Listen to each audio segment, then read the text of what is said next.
அங்க ஒரு புதர் தெரியுது இல்லையா, இந்த புதருக்குள்ள ஒரு சிங்கம் இருக்கு. அந்த பக்கமா நான் போறப்போ வர்றப்போலாம் அது என்கிட்ட ஒம்பு வளர்க்குது, தகராறு செய்யுது, என் மேல பாயுது, என்னை தாக்குது, ஏன்னு தெரியல அப்படின்னுது. இதை கேட்டதும் அந்த குரங்கு சொல்லிச்சு, இனிமே கவலைப்படாத, இந்த தடவை நான் உன்னை காப்பாத்துறேன்னுது. அதுக்கப்புறம் ஒரு நாள் அந்த குரங்கும் கழுதியும் அந்த புதர் பக்கமா போய்கிட்டு இருந்தாங்க. எதிர்பார்த்தது மாதிரியே நடந்தது. இந்த சிங்கம் எதிரில் வந்தது, கழுதியை பார்த்தது, உடனே அது மேல பாய ஆரம்பிச்சுட்டுது. அவ்வளவுதான். உடனே இந்த குரங்கு என்ன பண்ணுச்சு தெரியுமா, கிடுகிடுன்னு ஒரு மரத்து மேல ஏறி உட்காந்துக்கிட்டது. அங்க உட்காந்துக்கிட்டு கீழே அந்த கழுதையும் சிங்கமும் போடுற சண்டையை வேடிக்கை பார்க்க ஆரம்பிச்சுட்டுது. கொஞ்ச நேரம் கழிச்சு அடிபட்ட காயத்தோட அந்த கழுதை மெதுவா நடந்து வந்தது.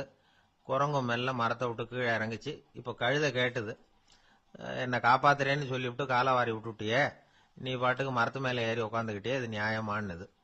குரங்கு பரிதாபமா அதை பார்த்தது. நான் மரத்து மேல இருந்து நீங்க 2 பேரும் சண்டை போட்டதை பார்த்துக்கிட்டு தான் இருந்தேன். உன்னோட சத்தம் தான் அதிகமா இருந்தது, அது நீ சிரிக்கிற மாதிரி எனக்கு கேட்டுது, அதனால நீ தான் ஜெயிச்சுக்கிட்டு இருக்க போல இருக்கு அப்படின்னு நினைச்சுட்டேன்னு. இன்னைக்கு பல பேர் இப்படிதான் இருக்கிறாங்களாம்.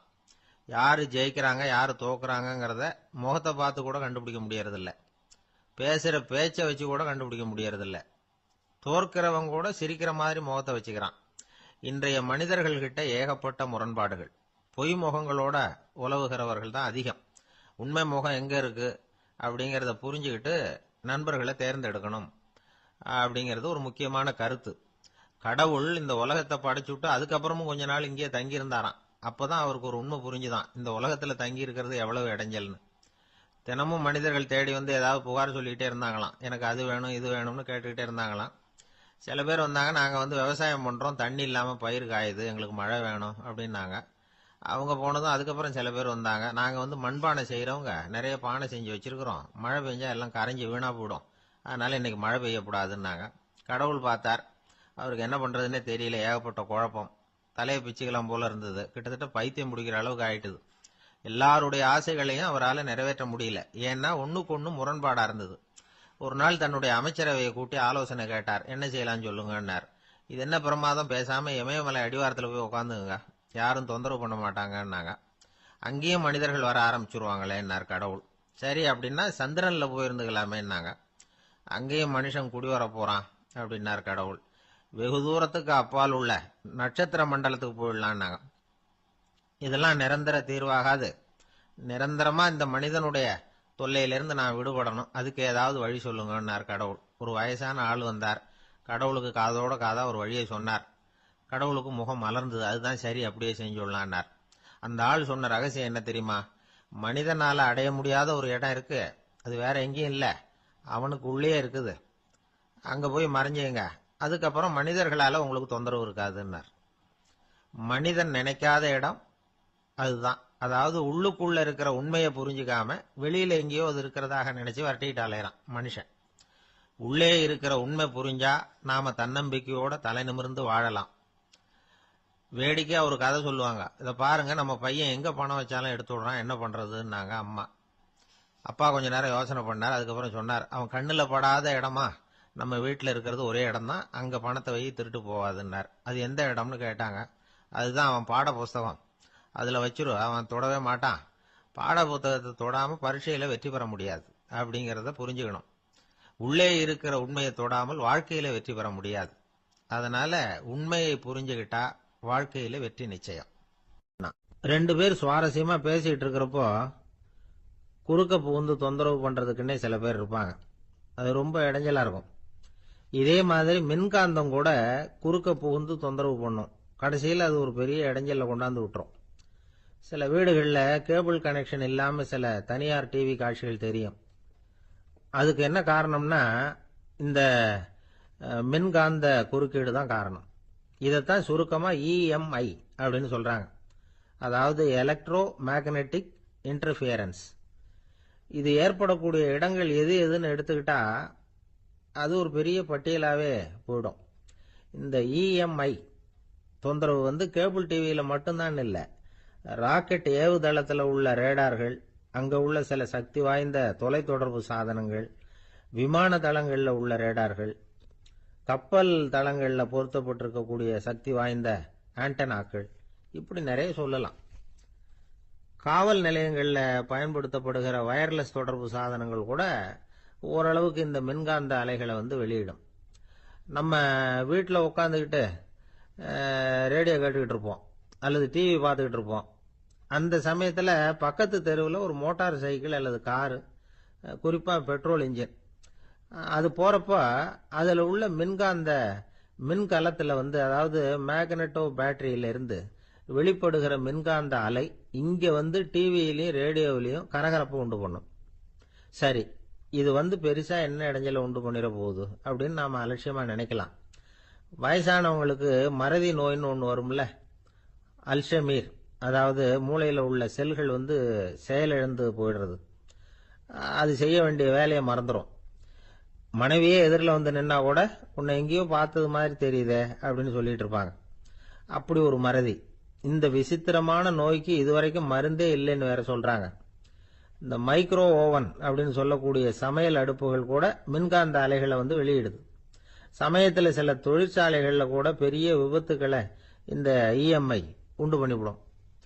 இதை பற்றி தீவிரமா சிந்திக்க ஆரம்பிச்சதே ஒரு விபத்துக்கு பிறகுதான். அமெரிக்காவுக்கும் வியட்நாமுக்கும் இடையில போர் நடந்ததே, அந்த சமயம் அமெரிக்காவுக்கு சொந்தமான விமானம் தாங்கி கப்பல் ஒன்று வியட்நாமை தாக்கிறதுக்கு தயாரா ஏவுகணைகளோட கடல்ல நிறுத்தி வைக்கப்பட்டிருந்தது. தற்செயலா அந்த பகுதியில கப்பல் தொலைத்தொடர்பு பகுதிக்கு அருகில ஊடுருவிய இந்த சக்தி வாய்ந்த ரேடியோ அலைகள் ஏவுகணையில இருந்த மின்னணு சர்க்கியூட்டை பூர்த்தி செஞ்சு வச்சுட்டுது. அவ்வளவுதான், ஏவுகணை அங்கேயே வெடிச்சு செதறி போச்சு. 130 பேர் அந்த இடத்திலேயே உடல் கருகி செத்து போட்டாங்க. ஏகப்பட்ட பொருள்கள் நாசம். இந்த விபத்துக்கான காரணம் என்னங்கிறத உடனடியா யாராலையும் கண்டுபிடிக்க முடியல.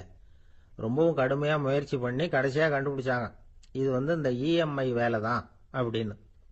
மின்னணு தொலைபேசிகள் இருக்க, இதுல பேசும்பொழுது நம்ம காதை அதாவது செவியை ஊடுருவக்கூடிய மின்காந்த அலையானது மூளைக்கு போய் அங்க மூளை கட்டிகளை உருவாக்க ஊக்கம் கொடுக்குது அப்படின்னு வேற கண்டுபிடிச்சிருக்கிறாங்க. இந்த இஎம்ஐ ரொம்ப குறைஞ்ச மின்காந்த அழுத்தத்தில் நமக்கு எந்த பாதிப்பையும் ஏற்படுத்துறதில்லை. மின்காந்த அலைகள் அழுத்தத்தோடு இருக்கிற இடங்கள்ல ரொம்ப நேரம் இருந்தோம்னா நம்ம உடம்பின் வெப்பநிலை 2 டிகிரி செல்சியஸ் வரைக்கும் அதிகரிக்குதாம். அதனால வெப்பநிலையை சீராக்கிறதுக்கு இதய துடிப்பும் அதிகரிக்குது. இப்படிலாம் கண்டுபிடிச்சிருக்கிறாங்க. இப்பெல்லாம் இந்த மின்காந்த குறுக்கீடுகளை தடுக்கிறது எப்படி அப்படின்னு விஞ்ஞானிகள் யோசனை செய்ய ஆரம்பிச்சிருக்கிறாங்க. இந்த விஷயத்துல அலட்சியமா இருந்தோம்னா எதிர்காலத்துல நிறைய பேருக்கு இந்த ஞாபக மறதி நோய் வந்துடும். அப்புறம் அது ரொம்ப கஷ்டமா போயிடும். ஒரு குடும்ப தலைவர் தன் மனைவியை பார்த்து, யார் நீ, உன்னை எங்கேயோ பார்த்தது மாதிரி இருக்குதே அப்படின்னு சொல்லிட்டு இருந்தார். உடனடியா அவரை போய் பார்த்தேன். வாங்க டாக்டர் கிட்ட போகலாம் அப்படின்னு. அவரு என்னை தனியா அழைச்சிட்டு போய் காதோட காதா மெதுவா சொல்றார், இத பார்ப்பா, என் கையில பணம் இல்லாத போகலாம், அப்படி மறதி நோய் வந்துட்டது மாதிரி நடிச்சுக்கிட்டு இருப்பேன், அவ்வளவுதான், அதை நீ கண்டுக்காத அப்படின்னார். ஒரு நண்பர்கிட்ட பேசிக்கிட்டு இருந்தேன். அவருடைய உறவினர் ஒருத்தர் ஒரு நேர்முக தேர்வுக்கு போயிருந்தாராம், இன்டர்வியூக்கு. ரொம்பவும் பொறுப்பாகவும் கவனமாகவும் செயல்பட வேண்டிய பதவிக்கான நேர்காணல் அது. இவர் எழுத்து தேர்வுல ஏராளமான மதிப்பெண்கள் வாங்கிவிட்டார். அதனால அதை பத்தி கவலை இல்லை. இப்ப நேர்முக தேர்வுல தேர்வு பெறணும். ஏராளமான சான்றிதழ்கள் வச்சிருந்தார். நேர்காணல்ல கேட்கப்பட்ட எல்லா கேள்விகளுக்கும் சரியான பதில தான் சொன்னார். இருந்தாலும் பாருங்க, அந்த நேர்முக தேர்வுல அவர் தேர்ந்தெடுக்கப்படலை. என்ன காரணம் அப்படின்னு பின்னாடி விசாரிச்சப்போதான் விவரம் தெரிஞ்சுதான். அது என்ன ஆயிருக்குதுன்னா, அந்த நேர்காணலின் போது இவர் நடந்துகிட்ட முறையில சில தவறுகள் நடந்து போச்சான். முக்கியமா 2 தவறுகள். ஒன்னு, அவங்க ஒரு கேள்வியை கேட்டு முடிக்கிறதுக்குள்ளேயே இவர் பதில் சொல்ல ஆரம்பிச்சுட்டாராம். 2வது என்னன்னா, இவர் நாற்காலியில தாராளமா இயல்பா சாஞ்சி உட்காராம நாற்காலி முனையில உட்கார்ந்து இருந்தாராம். இந்த 2 விதமான செயல்பாடுகளும் இவர் அவசரப்படுறவர், பதற்றப்படுறவர் அப்படிங்கிறதுக்கான அடையாளங்கள். அதாவது கேள்வியை கேட்டு முடிக்கிறதுக்குள்ளேயே முந்திட்டு பதில் சொல்றது. 2வது, நாற்காலியில இயல்பா தாராளமா உட்காராம நாற்காலி முனையில உட்கார்றது. பார்க்க போற வேலைக்கு அவசரம், பதற்றம் இது 2 இருக்கப்படாதான். அதனால மார்க் இருந்தும் சர்டிபிகேட் இருந்தும் அந்த வேலை வாய்ப்பு அவருக்கு கிடைக்கல. வேலை கொடுக்கறவங்க நம்ம கிட்ட இருந்து என்னதான் எதிர்பார்க்கறாங்க, இதை தெரிஞ்சு வச்சுக்கிறது நல்லது. முதல்ல மற்றவர்களுடன் தொடர்பு கொள்ளும் திறமை, அதாவது எபிலிட்டி டு கம்யூனிகேட். நீங்க நினைக்கிறத அழகா தொகுத்து வகைப்படுத்தி சொல்ல தெரியுதான்னு பார்ப்பாங்க. உங்க திட்டங்களை அடுத்தவங்க ஏற்றுக்கொள்ளக்கூடிய விதத்துல வெளிப்படுத்துறதுக்கு உங்களால முடியுதான்னு பார்ப்பாங்க. இதுக்கு என்ன செய்யறது? குழப்பம் இல்லாம சிந்திக்கணும், குழப்பம் இல்லாம பேசணும். ரெண்டாவது விஷயம் என்னன்னா புத்திசாலித்தனம், அதாவது இன்டெலிஜென்ஸ். ஏத்துக்க போற வேலையை நல்ல விதமா செய்ய முடியுமா உங்களால? அதை எந்தெந்த வழியில செய்யலாம் அப்படிங்கறத உங்களால தீர்மானிக்க முடியுமா? அந்த வேலைக்கான புது புது யோசனைகளை உங்களால சொல்ல முடியுமா அப்படின்னு பார்ப்பாங்க. இது இன்டெலிஜென்ஸ். மூணாவது தன்னம்பிக்கை, அதாவது செல்ஃப் கான்பிடன்ஸ். உங்களுக்கு அது உண்டா அப்படிங்கறத கவனிப்பாங்க. எந்த சூழ்நிலையையும் சமாளிக்கணும், எப்படிப்பட்ட மனிதர்களையும் சமாளிக்கிற தைரியம் வேணும், அடுத்தவங்களை நமக்கு சாதகமா திருப்பக்கூடிய தன்னம்பிக்கை வேணும். நாலாவது பொறுப்புகளை முன்வந்து ஏற்றுக்கொள்ளுதல், வில்லிங்னஸ் டு அக்செப்ட் ரெஸ்பான்சிபிலிட்டி. பொறுப்புகள்ல இருந்து நழுவி போக ஆசைப்படாம செஞ்சு முடிக்கணும். அஞ்சாவது முன் வருதல், இனிஷியேட்டிவ். வேலையோட முக்கியத்துவம் உணர்ந்து அதை ஏத்துக்கிட்டு தகுந்த நடவடிக்கைகளை தயங்காம எடுக்கிறதுக்கு முன் வரணும். ஆறாவது என்னன்னு கேட்டீங்கன்னா தலைமைத்துவம், லீடர்ஷிப். 4 பேருக்கு தலைமை தாங்கி நல்ல விதத்துல நடந்துக்க தெரியுதா? ஏழாவது கற்பனை திறன், இமேஜினேஷன். சில பிரச்சனைகள் வரக்கூடும் அப்படின்னு முன்கூட்டியே யூகிச்சு அதுக்கு தகுந்த மாதிரி நடவடிக்கை எடுக்கிற திறமை உண்டா அப்படிங்கறத பார்ப்பாங்க. எட்டாவது என்னன்னா வளைந்து கொடுத்தல், பிளெக்சிபிலிட்டி. சூழ்நிலைக்கு தகுந்த மாதிரி, மாற்றங்களுக்கு தகுந்த மாதிரி அனுசரிச்சு நடந்துக்கிறதுக்கு தெரியுதா உங்களுக்கு அப்படிங்கறத கவனிப்பாங்க. அடுத்தது திறமைகளை வெளிக்கொணரும் திறமை, இன்டர்பர்சனல் ஸ்கில்ஸ். அடுத்தவங்க கிட்ட இருக்கிற திறமையை கண்டுபிடிச்சு அதை நல்ல விதத்துல ஊக்கப்படுத்தி பயன்படுத்த தெரியுதா அப்படின்னு பார்ப்பாங்க. ஆறாவது சுய அறிவு, செல்ஃப் நாலேஜ். அடுத்தவங்க நம்மளை பத்தி என்ன நினைக்கிறாங்க அப்படிங்கறத நம்மால புரிஞ்சுக்க முடியுதாங்கிறது முக்கியம். அடுத்தது போட்டி மனப்பான்மை, காம்படிட்டிவ்னஸ். அடுத்தவங்களை ஒப்பிட்டு பார்த்து அதை விட ஒரு படி மேல வரணுங்கிற குணம் வேணும். இதுக்கு அடுத்தது என்னன்னா குறிக்கோளை வெல்லுதல், கோல் அச்சீவ்மெண்ட். குறிக்கோளை சவாலா எடுத்துக்கிட்டு அதை அடையணும். அப்புறம் வேறுபட்ட திறமைகள், ஒகேஷனல் ஸ்கில்ஸ். பதவிக்கு வேண்டிய திறமைகள் தவிர மற்ற திறமைகள் எதுவும் உண்டாங்கிறது முக்கியம். நமக்கு வேலை கொடுக்கணும்னு நினைக்கிறவங்க நம்ம கிட்ட இருந்து இவ்வளவும் எதிர்பார்ப்பாங்க. அதுக்கு தகுந்த மாதிரி நம்மளை நாமே தயார்படுத்திக்கணும். எனக்கு வேண்டப்பட்ட ஒருத்தர் ஒரு இன்டர்வியூக்கு போயிட்டு வந்தார், நேர்காணலுக்கு. எப்படி இருந்தது இன்டர்வியூன்னு விசாரிச்சேன். நான் போனேன். அவர் கேட்ட எல்லா கேள்விக்கும் அவர் எதிர்பார்த்தது மாதிரி எல்லா பதிலையும் சொன்னேன். கடைசியா நான் எதிர்பார்க்காத ஒரு தகவலை அவர் சொன்னார் அப்படின்னார். என்னன்னு கேட்டேன். அவரும் என்ன மாதிரியே இன்டர்வியூக்கு வந்தவர் தானா, சும்மா என்ன கேள்வி கேட்டுக்கிட்டு உட்காந்துருந்தாராம் அப்படின்னார். அதனால ஒரு நேர்காணலுக்கு போறதுக்கு முன்னாடி என்ன எதிர்பார்க்கறாங்க அப்படிங்கறத தெரிஞ்சுக்கிட்டு போனா வெற்றி நிச்சயம். ஒரு கடற்கரை ஓரம், அங்க ஒரு சின்ன கிராமம்.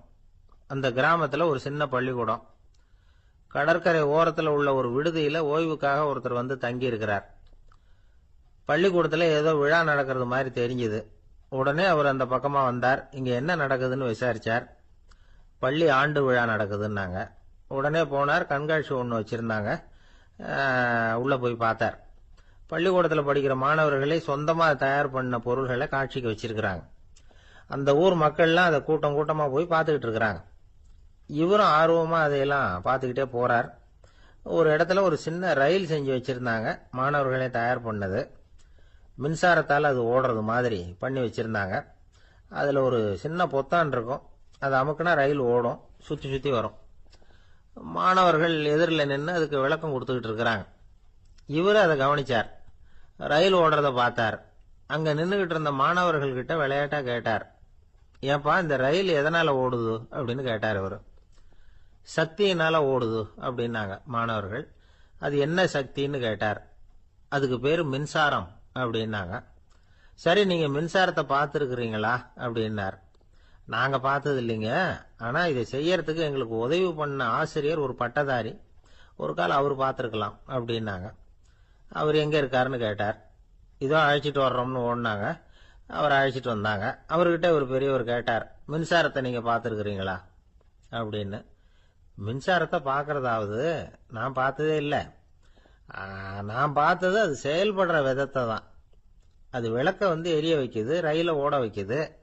இது மாதிரி எத்தனையோ எந்திரங்களை செயல்பட வைக்குது. ஆனா உண்மையிலேயே அது என்னன்னு எனக்கு தெரியாது. ஒருவேளை இந்த பள்ளிக்கூடத்து தலைமை ஆசிரியருக்கு தெரிஞ்சிருக்கலாம். ஏன்னா அவர் ஒரு மேல்நிலை பட்டதாரி அப்படின்னாராம் அவரு. சரின்னு போய் தலைமை ஆசிரியரை கூப்பிட்டுக்கிட்டு வந்தாங்க. அவர்கிட்டயும் இதே கேள்வி கேட்டாராம் அவரு. மன்னிக்கணும், இந்த கேள்வி இதுவரைக்கும் யாரும் என்கிட்ட கேட்டதில்ல. சக்தியை யாரும் பார்க்க முடியாது, ஆனா அது செயல்படும் விதத்தை தான் பார்க்க முடியும் அப்படின்னாராம் அவரு. இப்போ இதுவரைக்கும் கேட்டுக்கிட்டு இருந்த பெரியவர் சிரிச்சார். சிரிச்சுட்டு சொன்னாராம், சரி, அதுக்காக ஒன்றும் கவலைப்படாதீங்க. என்னுடைய பெயர் தாமஸ் ஆல்வா எடிசன் அப்படின்னாராம். இதை கேட்டதும் அங்க இருந்தவங்களுக்கெல்லாம் அதிர்ச்சி, ஆச்சரியம். என்னது, நீங்க தானா எடிசன்? நீங்க எவ்வளவு மின்சார கருவிகளை உண்டாக்கி இருக்கிறீங்க, நீங்களா இந்த கேள்வியை கேட்டது அப்படின்னாங்களாம். ஆமா, நான் தான் கேட்கிறேன். ஏன்னா நானே மின்சாரத்தை பார்த்தது கிடையாது அப்படின்னாராம் அவரு. அன்புங்கிறது இப்படிப்பட்டது தான்ங்கிறார் ஓஷோ. அன்புங்கிறது நம்ம உடற்கூறு அமைப்பில் இல்லை, அது நம்ம உடம்புல உள்ள சுத்த சக்தியின் வெளிப்பாடு. அதை உணரத்தான் முடியுமே தவிர பார்க்க முடியாது. அன்பே உன்னை நான் என் இருதயத்தில் வச்சிருக்கிறேன் அப்படின்னு எல்லாம் சொல்லுவான். இதெல்லாம் சும்மா. இது டாக்டர்கள் சொல்ற இருதயம் கிடையாது. அது ரத்தத்தை தள்ளுகிற ஒரு கருவி, அவ்வளவுதான். ஞானிகள் சொல்லுகிற இதயம் வேற, அது கண்ணுக்கு புலப்படாத ஒரு சக்தி. என்னுடைய இதயம் ரொம்ப விசாலமானது சார் அப்படின்னார் ஒருத்தர். அப்படிங்களான்னு ரொம்ப மரியாதையா, ஆமாங்க, டாக்டர் அப்படிதான் சொல்றார், கொஞ்சம் வீங்கி போய் பெருசா இருக்குதான் அப்படின்னார். ஒரே ஒரு ஊர், அந்த ஊருக்கு பேரு கொடையாளிப்பட்டி. அந்த பேருக்கு தகுந்த மாதிரி தான் அந்த ஊர் மக்களும். யார் என்ன கேட்டாலும் இல்லைன்னு சொல்லாம கொடுப்பாங்க. கொடையாளிகள் நிறைந்த ஊர். இனாமா மட்டும் இல்ல, கடனாவும் பணம் கொடுப்பாங்க. யாருக்காவது அவசரமா பணம் தேவைப்பட்டதுன்னு வச்சுக்கோங்க, அந்த ஊருக்கு போய் வாங்கிக்கலாம். பத்திரம் தேவையில்லை, சாட்சி தேவையில்லை, ஜாமீன் தேவையில்லை, எந்த உத்தரவாதமும் கேட்காம பணம் கொடுத்துருவாங்க. நம்மால் ஒருத்தனுக்கு பணம் தேவைப்பட்டது. சொந்த பந்தம்லாம் கேட்டு பார்த்தா யாரும் கொடுக்கற வழியா தெரியல. எல்லாரும் அவங்கவுங்க சௌரியத்தை பாக்குறவங்க, அடுத்தவங்க சௌரியத்தை பத்தி கவலைப்படாதவங்க. இவன் எல்லாரையும் கேட்டு பார்த்துட்டு சோர்ந்து போய் உக்காந்துட்டான். அந்த நேரம் தான் கொடையாளிப்பட்டியை பத்தி கேள்விப்பட்டான். அப்படி ஒரு ஊர் இருக்கிறது தெரிஞ்சதும் அந்த ஊருக்கு வழி கேட்டுக்கிட்டு ஒரு நாள் புறப்பட்டு போனான். வயல்காட்டு வழியா போக வேண்டியிருந்தது. மெதுவா நடந்து ஊர் எல்லைக்கு வந்துட்டான். ரெண்டு பக்கமும் விவசாய வேலைகள் மும்முரமா நடந்துகிட்டு இருக்குது. ஏறு உழுதுகிட்டு இருக்கிறாங்க. அப்ப அங்க ஒரு ஆளை பாம்பு கடிச்சுட்டுது. பக்கத்துல வேலை செஞ்சுக்கிட்டு இருந்தவங்க ஓடி வந்தாங்க. அவசரமா செய்ய வேண்டிய முதல் உதவியெல்லாம் செஞ்சு பார்த்தாங்க, பலன் இல்லை. அந்த ஆள் செத்து போட்டான். அவன் செத்து விட்டான்னு தெரிஞ்சதும் அவனை தூக்கி வரப்பு மேல போட்டுட்டு எல்லாரும் அவங்கவுங்க வேலையை கவனிக்க ஆரம்பிச்சிட்டாங்க. அங்க ஒரு ஆளு இவனை பார்த்து சொன்னான், ஐயா, நீங்க போற வழியில இவன் சொந்தக்காரன் இவனுக்கு சோறு கொண்டுகிட்டு வருவான், இவன் இங்க செத்துட்டான்னு அவன்கிட்ட சொல்லிவிடுங்க அப்படின்னா. இவனுக்கு ரொம்ப ஆச்சரியம். என்னடா இது, பாம்பு கடிச்சுட்டுதுன்னதும் பதறி அடிச்சுக்கிட்டு ஓடி வந்தாங்க, செத்துட்டான்னதும் பேசாம தூக்கி போட்டுட்டு போயிட்டாங்க அப்படின்னு நினைச்சுக்கிட்டே நடந்து போறான். எதிரில் சோறு கொண்டுகிட்டு ஒரு ஆள் வந்தான். இவன் விவரத்தை சொன்னான்.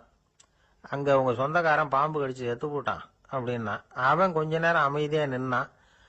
அதுக்கப்புறமா அங்கேயே வரப்புல உட்காந்து கொண்டுகிட்டு வந்த சோத்தை தானே சாப்பிட்டு முடிச்சான். பேசாம எழுந்திரிச்சு திரும்பி போயிட்டான். கொஞ்சம் கூட பதறல, அழல. இப்படியும் ஒரு ஊரா அப்படின்னு நினைச்சு ஆச்சரியப்பட்டுக்கிட்டே இவன் ஊருக்குள்ள போனான். ஒரு பெரிய மனுஷனை பார்த்து பணம் கேட்டான். அவரும் இவனோட பேரையும் ஊரையும் மட்டும் விசாரிச்சுக்கிட்டு தேவையான பணத்தை கொடுத்துட்டார். பணத்தை வாங்கிட்ட பிறகு தன்னுடைய மனசை அரிச்சுக்கிட்டு இருந்த அந்த விஷயத்தை பத்தி கேட்டான். ஐயா, வழியில ஒருத்தன் செத்துட்டான், அவனை அப்படியே தூக்கி வரப்புல போட்டுட்டு எல்லாரும் வயல்வெளி வேலைகளை பார்த்துக்கிட்டு இருக்கிறாங்களே அப்படின்னா. இதுக்கு அந்த பெரியவர் சொன்னார், ஆமா, அப்படித்தான் செய்வோம். வேலை முடிஞ்சு வீட்டுக்கு திரும்புறப்போ அவனை தூக்கிட்டு அடக்கம் பண்ணிடுவோம் அப்படின்னார். ரொம்ப ஆச்சரியமா இருக்கு அப்படின்னா. ஏன் உங்க ஊர்ல யாராவது செத்துட்டா என்ன பண்ணுவீங்க அப்படின்னு கேட்டார். என்ன இப்படி கேக்குறீங்க, எங்க ஊர்ல எல்லாம் பணத்தை தூக்க விட மாட்டாங்க, ஒப்பாரி வைப்பாங்க, கட்டி புரண்டு அழுது புலம்பி தீத்துருவாங்க அப்படின்னா. இவன் பெரியவர் பார்த்தார். அவங்கிட்ட கொடுத்த பணத்தை லபக்குன்னு பறிச்சுக்கிட்டார். திருப்பி வாங்கிட்டார். இவன் பதறி போய் நிக்கிறான். அவரு சொன்னார், பணத்தையே விட மாட்டேன்னு கட்டுப்பிடிச்சு அழுதா நான் கொடுத்த பணத்தை மட்டும் எப்படி திருப்பி கொடுக்க போற, போயிட்டு வா அப்படின்னு விரட்டி விட்டாராம்.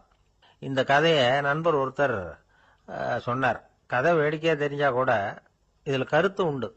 பணம் பிணம் இது ரெண்டையுமே விடுறதுக்கு அவ்வளவு சுலபமா மனம் வர்றதில்லை. இந்த ரெண்டு விஷயங்கள்லயும் அறிவார்ந்த செயல்பாடு தேவை. ஒரு பேருந்து மரத்துல மோதி விட்டது. எல்லாரும் அடிபட்டு முனைகிட்டு கிடக்குறாங்க. டிரைவர், கண்டக்டர் இவங்களுக்கும் அடி. அவங்களும் ஒரு பக்கம் கிடக்குறாங்க. ஒரு மூலையில கிடக்கிற ஒருத்தன் மெதுவா முக்கி முனகி கண்டக்டர் கண்டக்டர்னு சத்தம் போடுறான். கண்டக்டர் மெதுவா நகர்ந்து அவங்கிட்ட போய் என்னன்னு விசாரிக்கிறார். அவன் ரொம்ப சிரமப்பட்டு வாயை திறந்து ஒரு 15 காசு சில்லற பாக்கி அப்படின்னானா. திருநெல்வேலி மாவட்டத்துல கோவில்பட்டிக்கு பக்கத்துல உள்ள ஊர் கடம்பூர். காமராசர் முதலமைச்சரா இருந்த காலம். கடம்பூர்ல ஒரு பள்ளி சீரமைப்பு மாநாடு நடக்குது. அந்த பக்கத்துல உள்ள பள்ளிக்கூடம்லாம் அதுல கலந்துக்குது. கண்காட்சி வேற. ஊர் பூரா விழா கோலம். மறுநாள் மாநாடு நடக்க போகுது. ஆனா முதல் நாளே மழை பிடிச்சுக்கிட்டுது. மறுநாளும் அது விடாம பேஞ்சுக்கிட்டு இருக்குது. காமராசர் காலையில இருந்து பல்வேறு நிகழ்ச்சிகள்ல கலந்துகிட்டு சாயந்தரமா கடம்பூருக்கு வந்து சேர வேண்டியவர். மழை பெஞ்சுக்கிட்டு இருக்கிறதுனால நிகழ்ச்சி ரத்தாயிடுமோ என்னமோ அப்படின்னு எல்லாரும் சந்தேகப்பட்டுக்கிட்டு இருக்கிறாங்க. அவர் கோவில்பட்டி பயணிகள் விடுதியில இருக்கிறார். கடம்பூர்ல இருந்து சில பேர் போய் அவரை சந்திக்கிறாங்க. மழை பெஞ்சுக்கிட்டு இருக்குதே, என்ன செய்யலாம் அப்படின்னு கேக்குறாங்க. மழை பெஞ்சா நல்லது தானே, அதுக்காக மாநாட்டை எதுக்காக ரத்து செய்யணும்? ஆசிரியர்கள் எவ்வளவு கஷ்டப்பட்டு ஏற்பாடு பண்ண மாநாடு, கட்டாயம் வந்துடுறேன் அப்படின்னாராம் காமராசர். உடனே புறப்பட்டார். மழையை பொருட்படுத்தாத மக்கள் கூட்டம். அது கலையாம காத்துக்கிட்டு இருக்கிறாங்க அவ்வளவு பேரும். தலைவர் வந்துட்டார்னு தெரிஞ்சது ஜனங்களுக்கு ஏகப்பட்ட உற்சாகம். ஜனங்கள் அவ்வளவு உற்சாகமா வரவேற்றாங்க. மாநாடு ஆரம்பமாச்சு. மலர் மாலைகள் மலை மாதிரி குவிய ஆரம்பிச்சுட்டுது. வரிசையா ஒவ்வொரு கல்வி நிலையம் சார்பாகவும் வரவேற்பு பத்திரம் வாசிச்சு கொடுக்கறாங்க. என்ன வாசிக்கிறாங்கிறத காமராசர் கூர்ந்து கவனிக்கிறார். ஏகப்பட்ட புகழ் மொழிகள். ரொம்ப பாராட்டி புகழ்ந்து என்னென்னமோ வாசிச்சுக்கிட்டு இருக்கிறாங்க. கொடை வள்ளலே, குணக்குன்றே, மலையே, கடலே, இப்படி தமிழ் மொழியில பாராட்டுறதுக்கு எத்தனை வார்த்தைகள் உண்டோ அத்தனையும் அதுல சேர்த்திருக்கிறாங்க. காமராசர் பொறுமை இழந்துட்டார். போதும் போதும், உங்க எல்லாரையும் பார்த்து 2 வார்த்தை பேசிவிட்டு போறதுக்காக தான் நான் வந்திருக்கிறேன். எல்லாரும் மழையில சிரமப்பட்டு நின்றுகிட்டு இருக்கிறீங்க. இப்படி என்ன புகழ்ந்து படிச்சுக்கிட்டே இருந்தா எப்படி அப்படின்னாராம். அதுக்கப்புறம் பேசி முடிச்சிருக்கிறார். மாநாட்டு நிகழ்ச்சிகள் முடிஞ்சதும் இன்னொரு நிகழ்ச்சியில கலந்துக்கிறதுக்காக புறப்பட்டாராம். ஒரு திறந்த ஜீப்ல அவரை ஊர்வலமா அழைச்சிக்கிட்டு போயிருக்கிறாங்க. தெருவில் 2 பக்கமும் ஏகப்பட்ட கூட்டம். அங்கங்க ஜீப்பை நிறுத்தி ரோஜா மாலை, ஜருக மாலை இப்படி போட்டுக்கிட்டே இருக்கிறாங்க. அதையெல்லாம் அப்படி அப்படியே வாங்கி அங்கங்க நின்றுகிட்டு இருந்த குழந்தைகள்கிட்டையும் தாய்மார்கள்கிட்டையும் கொடுத்துக்கிட்டே போறார். அந்த சமயத்துல கூட்டத்துக்கு அப்பால ஒரு பெரியவர் கையில ஒரு மல்லிகை சரத்தோட நின்றுட்டு இருக்கிறார். அவரால் முண்டி அடிச்சுக்கிட்டு முன்னால வர முடியல. காமராசர் இதை கவனிக்கிறார். அவ்வளவுதான், உடனே நிறுத்தப்பா வண்டிய அப்படிங்கிறார். ஜீப்பு நிக்குது. டிரைவரை பார்த்து, அதோ பார், அங்க ஒருத்தர் நிக்கிறார் பார், அவரை இங்க அழைச்சிட்டு வா அப்படின்னாராம். கூட்டம் வழி விடுது. அந்த பெரியவரை கிட்டத்துல அழைச்சிட்டு வர்றாங்க. காமராசர் அவரை பார்த்து, வாங்க வாங்க, நல்லா இருக்கீங்களா அப்படின்னு சத்தம் போட்டு உற்சாகமா விசாரிக்கிறாராம். பெரியவர் கண்கள்ல கண்ணீர். பேச்சு வரல. மல்லிகை சரத்தை அவருக்கு போடுறார். கொஞ்ச நேரம் அவர்கிட்ட பொறுமையா பேசிக்கிட்டு இருந்துட்டு அவரை அனுப்பி வைக்கிறார் காமராசர். பெரியவர் போனதுக்கு அப்புறம் காமராசர் பக்கத்துல இருந்தவங்க கிட்ட சொல்றார் அந்த பெரியவரை பத்தி. அந்த காலத்துல ரொம்ப கஷ்டப்பட்டவர் இவரு, ஜெயிலுக்கு போனவர் அப்படின்னு ரொம்ப உருக்கமா நெகிழ்ந்து போய் சொல்றார். இதுல ஒரு விஷயத்த கவனிங்க. தன்னை புகழ்ந்து படிக்கப்பட்ட வாழ்த்து மடலை படிக்க வேணாம்னு தடுத்து நிறுத்தினார். எங்கேயோ ஒரு மூலையில கையில ஒரு 4 முழம் மல்லிகை சரத்தோட ஒதுங்கி நின்றுகிட்டு இருந்த அந்த தொண்டரை அவ்வளவு பெரிய கூட்டத்துக்கு நடுவுலையும் தேடி கண்டுபிடிச்சு கிட்டத்துல கூப்பிட்டு அவர் கொடுத்த அன்பு மாலையை வாங்கி கழுத்துல போட்டுக்கிட்டார். அதுதான் காமராசர். தோல்விகள் கூட அவரை கொஞ்சம் கூட பாதிச்சதில்லை. ஒரு பொது தேர்தலில் அவர் தோத்து போறார். தொண்டர்கள்லாம் அழறாங்க. அதுல ஒருத்தர் மெதுவா காமராசர் கிட்ட போய், என்ன தலைவரே, நீங்க கூட தோத்து போயிட்டீங்களே அப்படின்னு கலக்கமா சொல்லி இருக்கிறார். அதுக்கு காமராசர், நான் கூட தோத்து போறதுக்கு பேர் தான்ப்பா ஜனநாயகம் அப்படின்னாராம். இருட்ட கண்டா பயம் உண்டாவதே அது ஏன்? இப்படி ஒரு கேள்வியை ஒரு பெரியவர்கிட்ட கேட்டாங்க. அதுக்கு அவர் பதில் சொல்றார், மனிதனுடைய ஆதிகால வாழ்க்கையில தொற்றிக்கொண்ட பயம் இது வேரூன்றி இருக்குது, இன்னமும் போகல. 50,000 வருஷங்களுக்கு முன்னாடி மனுஷன் குகைகள்ல வாழ்ந்தான். பகல்ல பயம் இருக்காது. ராத்திரியில மிருகங்கள் தாக்கும், கொல்லும், நிம்மதியா தூங்க கூட முடியாது. அதனால இந்த மனுஷனுக்கு இரவுன்னா மரணம், பயம் அப்படின்னு பழகி போச்சு. மனிதர்களுடைய எல்லா மனசையும் சேர்த்து மொத்தமா ஒரு மனசு உண்டு. மனிதர்களுடைய நினைவு இந்த மொத்த மனசுல பதிஞ்சிருக்கு, பரவுது. இந்த மொத்த மனசுல இருட்டு பற்றிய பயம் பதிந்து நீடிக்குது அப்படிங்கிறார் அவர். இந்த காலத்துல இரவை பகலாக்கிறதுக்கு எவ்வளவு விளக்குகள்லாம் வந்தாச்சு. ராத்திரியிலேயும் மிருகங்கள் தாக்குங்கிற நிலைமை இல்ல. பாதுகாப்பான வீடுகள் விலங்குகளும் விலகி போயிட்டு, விலங்குகள்லாம் விலகி போயிட்டு, வீடுகளும் பாதுகாப்பா இருக்குது. சரி, இருந்தாலும் அந்த பழங்கால பயம் இருட்டு பயம் இன்னமும் மனுஷனை விட்டு போகல. இன்னொரு விஷயம் என்னன்னா, இருட்டில இருந்து வெளிச்சத்துக்கு வராத மனிதர்கள் இன்னைக்கு அதிகம். ஒரு ஆளு ஆத்துக்கு மீன் பிடிக்கிறதுக்காக போனான், இன்னும் விடியல, அதுக்குள்ள வலையை எடுத்துட்டு கிளம்பி போயிட்டான். வெளிச்சம் வர்றதுக்கு முன்னாடியே போய் சேர்ந்துட்டான். விடிகிற வரைக்கும் என்ன பண்றது, சும்மா கரையிலேயே உட்காந்து காலாட்டிட்டு இருக்கிறான். காலில் ஏதோ ஒரு சின்ன மூட்டை தட்டுப்பட்டது. இருட்டுல அது என்னன்னு சரியா தெரியல. மூட்டைக்குள்ள சின்ன சின்ன கல்லா நிறைஞ்சி இருக்குது. சும்மா பொழுது போகணுமேங்கிறதுக்காக இவன் அந்த மூட்டைக்குள்ள இருந்து ஒவ்வொரு கல்லா எடுத்து ஆத்துல வீசிக்கிட்டு இருக்கிறான். விடிகிற வரைக்கும் வேற வேலை இல்லைங்கிறதுனால எப்படி செஞ்சுக்கிட்டே உட்காந்துருக்கிறான். கிழக்க மெதுவா வெளிச்சம் தெரிய ஆரம்பிச்சது. பொழுது விடியறதுக்கான அறிகுறி. இதுக்குள்ள அந்த மூட்டையில இருந்த எல்லா கல்லையும் எடுத்து வீசி எறிஞ்சுட்டான். கடைசியா ஒரே ஒரு கல்லு மட்டும்தான் கையில பாக்கி இருந்தது. வெளிச்சம் வந்ததும் அந்த கல்லை பார்த்தான், அப்படியே திகைச்சு போயிட்டான். அடடா, இது வரைக்கும் தெரியாம தப்பு பண்ணிட்டோமே அப்படின்னு நினைச்சான். ஏன் தெரியுமா, அவன் கையில இருந்தது வெறும் கல்லு இல்ல, விலை வசந்த ரத்தன கல்லு.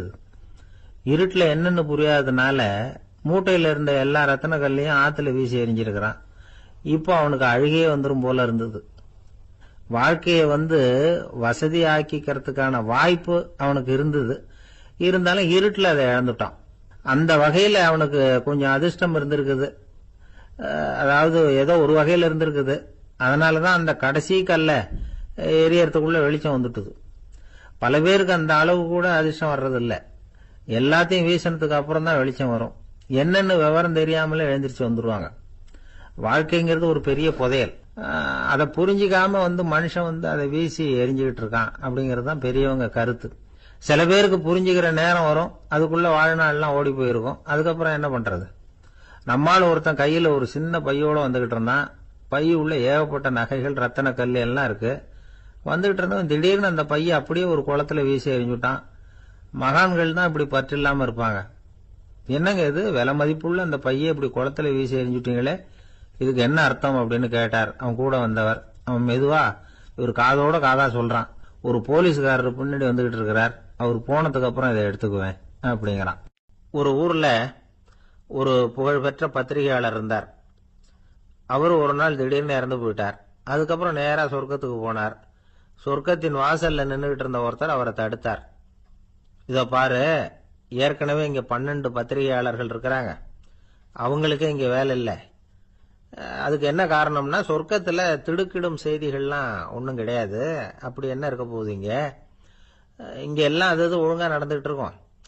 எல்லாம் ஒழுங்கா நடந்தா பத்திரிகைகளுக்கு சுவாரஸ்யமான கொலை, கொள்ளை, தீ வைப்பு இது மாதிரி எதுவும் இங்க இல்ல. ஏற்கனவே இங்க இருக்கிறவங்க எல்லாரும் மரத்தடியில் உட்காந்துக்கிட்டு தியானம் பண்ணிட்டு இருக்கிறாங்க. அந்த ஒரே செய்தி தான் தினமும் இங்க வந்துகிட்டு இருக்குது. அதை படிக்கிறதுக்கே இங்க ஆள் கிடையாது. அதனால நான் என்ன சொல்றேன்னா, நீ பேசாம நரகத்துக்கே போயிடு. அங்க எவ்வளவோ நிகழ்ச்சிகள் நடந்துகிட்டு இருக்கு. அங்கதான் அதிகமான பத்திரிகையாளர்கள் தேவைப்படுறாங்க. அங்க உனக்கு நிறைய வேலை இருக்கும். அதை செய்யறதில்ல, நீயும் மகிழ்ச்சியா இருக்கலாம் அப்படின்னு சொன்னாராம். அங்க அந்த சொர்க்கத்தின் வாசல்ல நின்றுகிட்டு இருந்தவர். இந்த பத்திரிகையாளர் அங்கேயே நின்று கொஞ்சம் யோசனை பண்ணார். இவருக்கு சொர்க்கத்திலே இருக்கணும்னு தான் ஆசை. அதனால மெதுவா அவர்கிட்ட பேசினாராம். ஐயா, என்ன ஒரு 24 மணி நேரம் இங்க உள்ள இருக்கிறதுக்கு அனுமதி கொடுங்க. இங்க இருக்கிற பல பத்திரிகையாளர்களை எனக்கு தெரியும். அவங்கள சில பேரை சமாதானப்படுத்தி மெதுவா பேசி நரகத்துக்கு அனுப்பி வச்சுடுறேன். நான் இங்க இருந்துக்கிறேன். உங்க கணக்குப்படி 12 பேருக்கு மேல இங்க தாண்டாது, அப்படி பாத்துக்கிறேன் அப்படின்னாராம். அவரும் யோசனை பண்ணி பார்த்துட்டு, சரி அப்படியே உனக்கு அனுமதி கொடுக்குறேன், ஆனா ஒரு விஷயம், 24 மணி நேரம் தான் அனுமதி, அதுக்குள்ள எல்லாம் நடக்கணும் அப்படின்னு இருக்கார். சரின்னு சொல்லிவிட்டு இந்த பத்திரிகையாளர் உள்ள போனார். யோசனை பண்ணார். திட்டம் போட்டு ஒரு பொருளையை கிளப்பி விட்டார். சக பத்திரிகையாளர்கள் எல்லாம் கூப்பிட்டு சொன்னாராம், இந்த பாருங்க, நரகத்துல ஒரு பெரிய தினசரி பேப்பரை கொண்டுகிட்டு வர்றதுக்காக திட்டம் போட்டுக்கிட்டு இருக்காங்க. அதுக்கு பல அதிகாரிகள் தேவைப்படுறாங்க. நிறைய சம்பளம் கிடைக்கும். யார் யாரெல்லாம் நரகத்துக்கு போக ஆசைப்படுறாங்களோ அவங்க எல்லாம் போகலாம் அப்படின்னு ஒரு பொருளையை கிளப்பி விட்டார். 24 மணி நேரம் கழிச்சு வாசல் பக்கம் போனார். அங்க இருந்தவர்கிட்ட எத்தனை பேர் வெளியேறினாங்கன்னு விசாரிச்சாராம். அப்போ அவரு இவரை, நீ வெளியே போகக்கூடாது, முதல்ல உள்ளதான் இருக்கணும் அப்படின்னு தடுத்தாராம். அப்புறம் சொன்னாராம், நீ சொன்ன செய்தியை கேட்டதும் இங்க இருந்த எல்லா பத்திரிகையாளர்களுமே நரகத்துக்கு போயிட்டாங்கப்பா. உள்ள யாருமே இல்லை, அதனால நீ உள்ளே இருக்கலாம் அப்படின்னாராம். இதை கேட்டதும் இந்த பத்திரிகையாளரே குழம்பி போயிட்டார். ஒருவேளை உண்மையிலேயே நரகத்துல புதுசா பத்திரிகை ஏதாவது ஆரம்பிக்க போறாங்களோ அப்படின்னு அவரே நினைக்க ஆரம்பிச்சிட்டாராம்.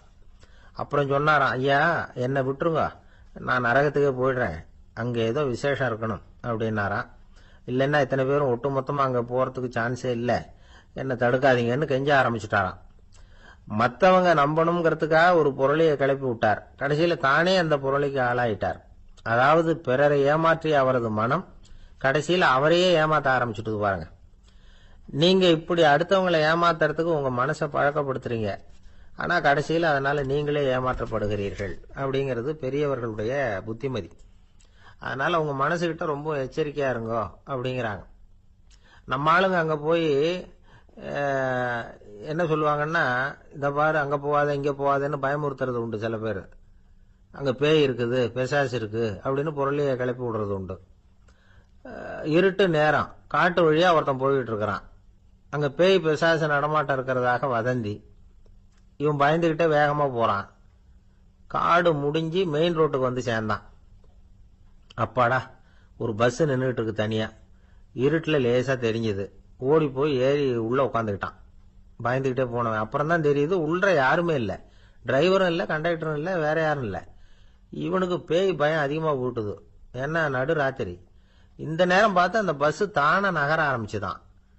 இவனுக்கு இன்னும் பயம் அதிகமா போட்டுது. ஏன்னா டிரைவர் சீட்டு காலியா இருக்கு, பஸ் நகருது. இவன் உடம்பு பூரா நடுங்க ஆரம்பிச்சுட்டுது. வீல்னு கத்தலாமான்னு பார்த்தான். அந்த நேரம் பார்த்து அவன் தோல்ல ஒரு கை விழுந்துதான். திடுக்கிட்டு திரும்பி பார்த்திருக்கிறான். அங்க டிரைவர் நிக்கிறார். அவரு சொன்னாராம், ஏன்பா ஏற்கனவே பஸ் பிரேக் டவுன், நாங்கெல்லாம் பின்னாடி இறங்கி நின்று தள்ளிட்டு இருக்கிறோம், நீ மட்டும் ஜாலியா ஏறி உக்காந்துக்கிட்டியா, இறங்கி வந்து தள்ளப்பா அப்படின்னாராம். ஒரு ஊர்ல ஒருத்தர் இருந்தான். ஒரு நாள் காலையில எழுந்திருச்சான்.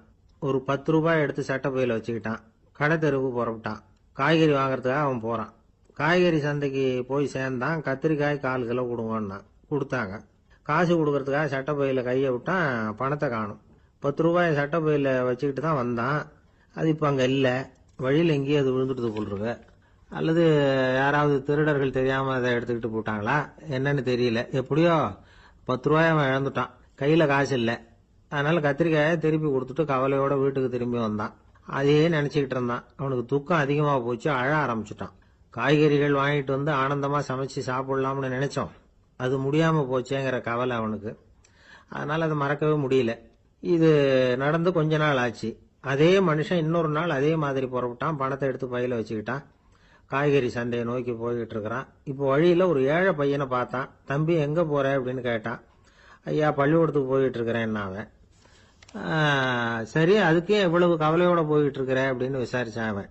ஐயா நான் ரொம்ப ஏழை, வீட்டுல வசதி இல்லை, பரீட்சைக்கு பணம் கட்டணும், இன்னைக்கு கடைசி நாள், என்ன செய்யறதுன்னு தெரியலன்னா.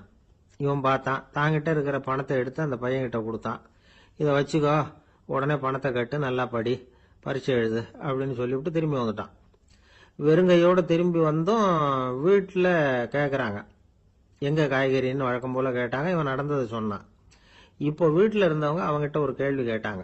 ஏங்க இதே மாதிரி முன்னாடி ஒரு தடவை காய்கறி வாங்க போய் வெறுங்கையோட திரும்பி வந்தீங்க, இப்பவும் வெறுங்கையோட தான் திரும்பி வந்திருக்கிறீங்க, ஆனா முன்னாடி வந்தப்போ வருத்தமா இருந்தீங்க, இப்போ உங்க முகத்துல வருத்தம் தெரியலையே அப்படின்னு கேட்டிருக்கிறான்.